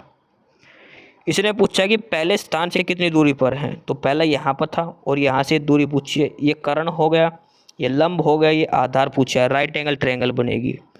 5 का स्क्वायर माइनस 4 का स्क्वायर, 25 माइनस 16 कितना बचेगा, 9। 9 का रूट करेंगे तो 3। तो प्रारंभिक स्थान से कितनी दूर पर है वो, 3 किलोमीटर पर। ऑप्शन डी उत्तर होगा। 90 नंबर है और इसमें भी कथन और निष्कर्ष पूछा गया है। प्रश्न नंबर जो 90 है ये कथन निष्कर्ष इसमें दिया गया है। यहाँ से कथन है और यहाँ से निष्कर्ष है। सभी ट्यूलिप गुलाब हैं, सभी ट्यूलिप गुलाब हैं, सभी गुलाब लिली हैं और सभी लिली सूरजमुखी है, ऐसे। तो इसमें जो कुछ वाली जो स्टेटमेंट है वो सारी ट्रू हैं। कुछ वाली, कुछ गुलाब ट्यूलिप है, सही है। कुछ सूरजमुखी गुलाब है, ये भी सही है। और पहला क्या है कि सभी गुलाब सूरजमुखी है, तो गुलाब अंदर है, सूरजमुखी बाहर, ये भी सही है। तीनों ही निष्कर्ष ये फॉलो करता है। ठीक है, तीनों ही निष्कर्ष ये अनुसरण करता है। ऑप्शन बी उत्तर हो जाएगा, सभी निष्कर्ष अनुपालन करता है। सवाल नंबर 91 है, ये भी कथन निष्कर्ष का है। कथन यहाँ से है, निष्कर्ष यहाँ से। सभी पत्तियाँ हरी हैं, ये पत्ती हो गई, ये बाहर हरी हो गई। कुछ पत्तियाँ कठोर, यानी कि जो अंदर वाली पत्तियाँ हैं ये कठोर है, ऐसे बनेगा। ये अंदर वाले सर्कल को कट करेगा। निष्कर्ष है कि कुछ कठोर हरे हैं, बिल्कुल सही है, ये आपस में कट कर रहे हैं, कुछ कठोर हरे हैं। सभी हरी पत्तियाँ हैं, ये नहीं, सभी नहीं कट रहे, थोड़ा हिस्सा कट कर रहा है, यानी कि केवल निष्कर्ष 1 आएगा। केवल निष्कर्ष 1 सही है, ऑप्शन ए उत्तर आ जाएगा। 92 नंबर है, ये सिटिंग अरेंजमेंट है, आप बैठा के देख लेना। और ये सिटिंग कहाँ से आएगी, यहाँ से। S is sitting at one and, ये लाइन आपको पढ़ करनी है। कोने पर जब कोई बंदा बैठाओ, पहले उसको एक साइड में बैठाओ, उसके बाद आगे पजल बनाना है ये। 93 नंबर है, इसमें 4 ऑप्शन में से आपको ये बताना अलग क्या है। मूंगफली, नारियल, आम और राई। इन चारों में से अलग कौन सा होगा। देखो, मूंगफली से भी तेल निकलता है, नारियल से भी, राई से भी, लेकिन आम यानी कि मैंगो जो है, मैंगो से तेल नहीं निकलता। मैंगो एक फ्रूट हो गया। ठीक है, बाकी तीनों से हम तेल निकाल सकते हैं। 94 नंबर दिया है, इसमें कौन सी आकृति भिन्न है। कौन सी आकृति भिन्न है, तो देखो ये एक दूसरे का उल्टा दे रखी सारी आकृति, लेकिन ये दोनों एक ही दिशा में दी है। ये इसकी उल्टी दे रखी है, ऊपर वाले की उल्टी है, नीचे आपस में एक दूसरे की उल्टी आकृति दे रखी है। लेकिन जो तीसरे नंबर पर जो फोटो है सी वाली, उसमें दोनों ही आकृति एक दिशा में दी गई है। ऑप्शन सी उत्तर हो जाएगा। 95 नंबर का कथन निष्कर्ष है। कथन दिया है कि मुझे एक किराएदार ने अपने पड़ोसी से कहा, आजकल ऊंचे भवनों में भी बहुत सारे मच्छर हैं, यह मेरी नींद में बाधा डाल रहा है, ऐसे किसी ने स्टेटमेंट दी है, एक व्यक्ति ने दूसरे से कहा है। निष्कर्ष क्या है? मच्छर के कारण किराएदार परेशान है। बिल्कुल सही बात है ये तो भाई, मच्छर की वजह से उसकी नींद खराब हो रही है। ठीक है, तो निष्कर्ष एक सही है कि मच्छर के कारण किराएदार परेशान है। दूसरा क्या है कि आमतौर पर ऊंची इमारतों में कोई मच्छर नहीं होते। आजकल ऊंचे भवनों में बहुत सारे मच्छर हैं। उसने कहा कि आजकल हैं, पहले नहीं होते थे। इसका मतलब आजकल अगर ये लगाता नहीं तो ठीक था, लेकिन इसने कहा कि आजकल हो रहे हैं। इसका मतलब है कि आम तौर पर मच्छर नहीं होते थे पहले। ठीक है, इसका मतलब निष्कर्ष 1 और 2 दोनों का ही अनुपालन कर रहा है। ऑप्शन सी उत्तर हो जाएगा इसका।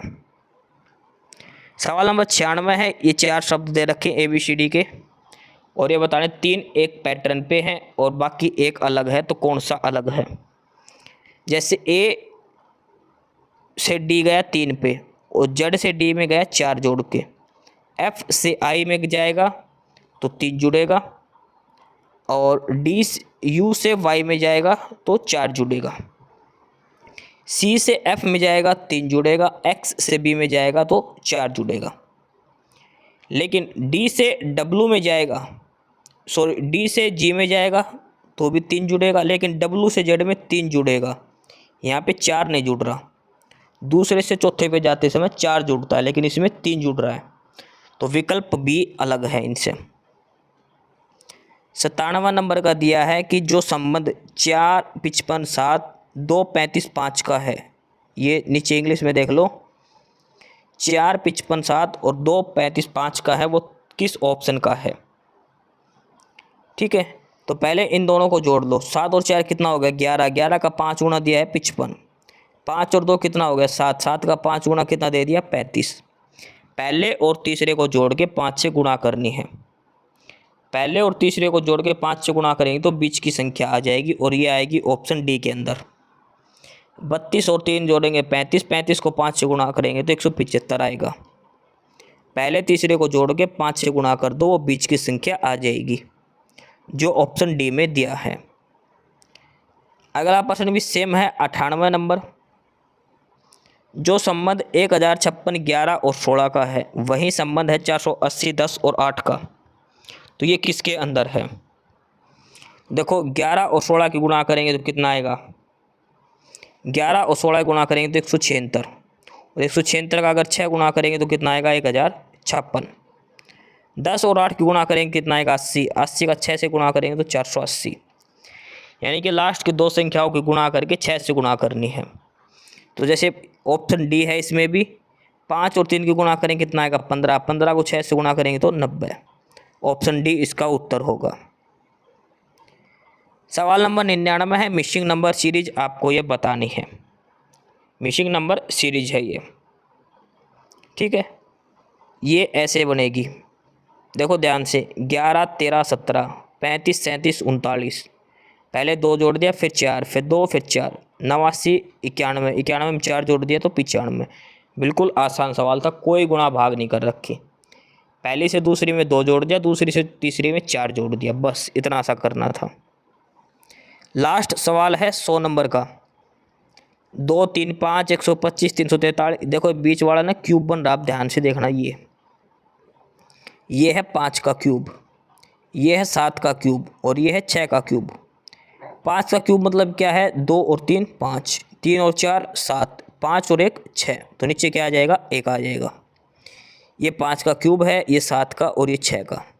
5 कहाँ से आ गया? पहली और तीसरी संख्या को जोड़ने पर, ठीक है। तो ये हमारा प्रैक्टिस सेट नंबर 13 पूरा हुआ। 100% हमने कर लिए हैं। सीटी का जो पेपर होगा वो इसी पैटर्न पर होगा। GK, reasoning, math, Hindi, English, computer, Haryana GK, सारे टॉपिक आएंगे इसी हिसाब से आएंगे, इसी पैटर्न पर आएंगे। क्लास की पीडीएफ के लिए डिस्क्रिप्शन बॉक्स में टेलीग्राम चैनल नॉलेज हब का लिंक है, नॉलेज हब ज्वाइन कर लेना। जो पहली बार क्लास देख रहे हो वो यूट्यूब पर नॉलेज हब को सब्सक्राइब जरूर कर लेना। ये टेस्ट सीरीज है ये आर्यभट्ट एकेडमी द्वारा चलाई गई है, ये कॉन्टैक्ट डिटेल्स दी गई है। तो ये 100% थे आज की क्लास के टेस्ट सीरीज नंबर 13 के जो हमने करे हैं। काफ़ी इंपॉर्टेंट टेस्ट सीरीज है सीटी एग्ज़ाम को लेकर। ठीक है, आज की क्लास में यही था। मिलते हैं अगली क्लास में नेक्स्ट टेस्ट सीरीज के साथ। एस्पिरेंट्स यही था आज की इस वीडियो में आपके लिए। ठीक है, और बाकी अगर कुछ नहीं समझ में आया या कुछ पूछना हो या फिर किसी स्पेसिफिक टॉपिक पे पूछना हो, वीडियो बनवानी हो, तो आप कमेंट बॉक्स में कमेंट कर सकते हैं। ठीक है, बाकी आप हमारा चैनल नॉलेज हब को सब्सक्राइब ज़रूर करें, अपने फ्रेंड्स को रिकमेंड करें और वीडियो को लाइक करें, शेयर करिए, जुड़े रहिए हमारे साथ। मिलते रहेंगे आपके साथ रोज़ रोज़ नए कंटेंट के साथ, नई अपडेट्स के साथ। ठीक है, और चैनल को शेयर ज़रूर करें अपने फ्रेंड्स के साथ। एक बार फिर से जो एस्पिरेंट्स, जो कैंडिडेट्स नए हैं, वो चैनल को सब्सक्राइब ज़रूर करें, अपने चैनल नॉलेज हब। ठीक है, मिलते हैं नए अपडेट्स के साथ, तब तक के लिए बाय।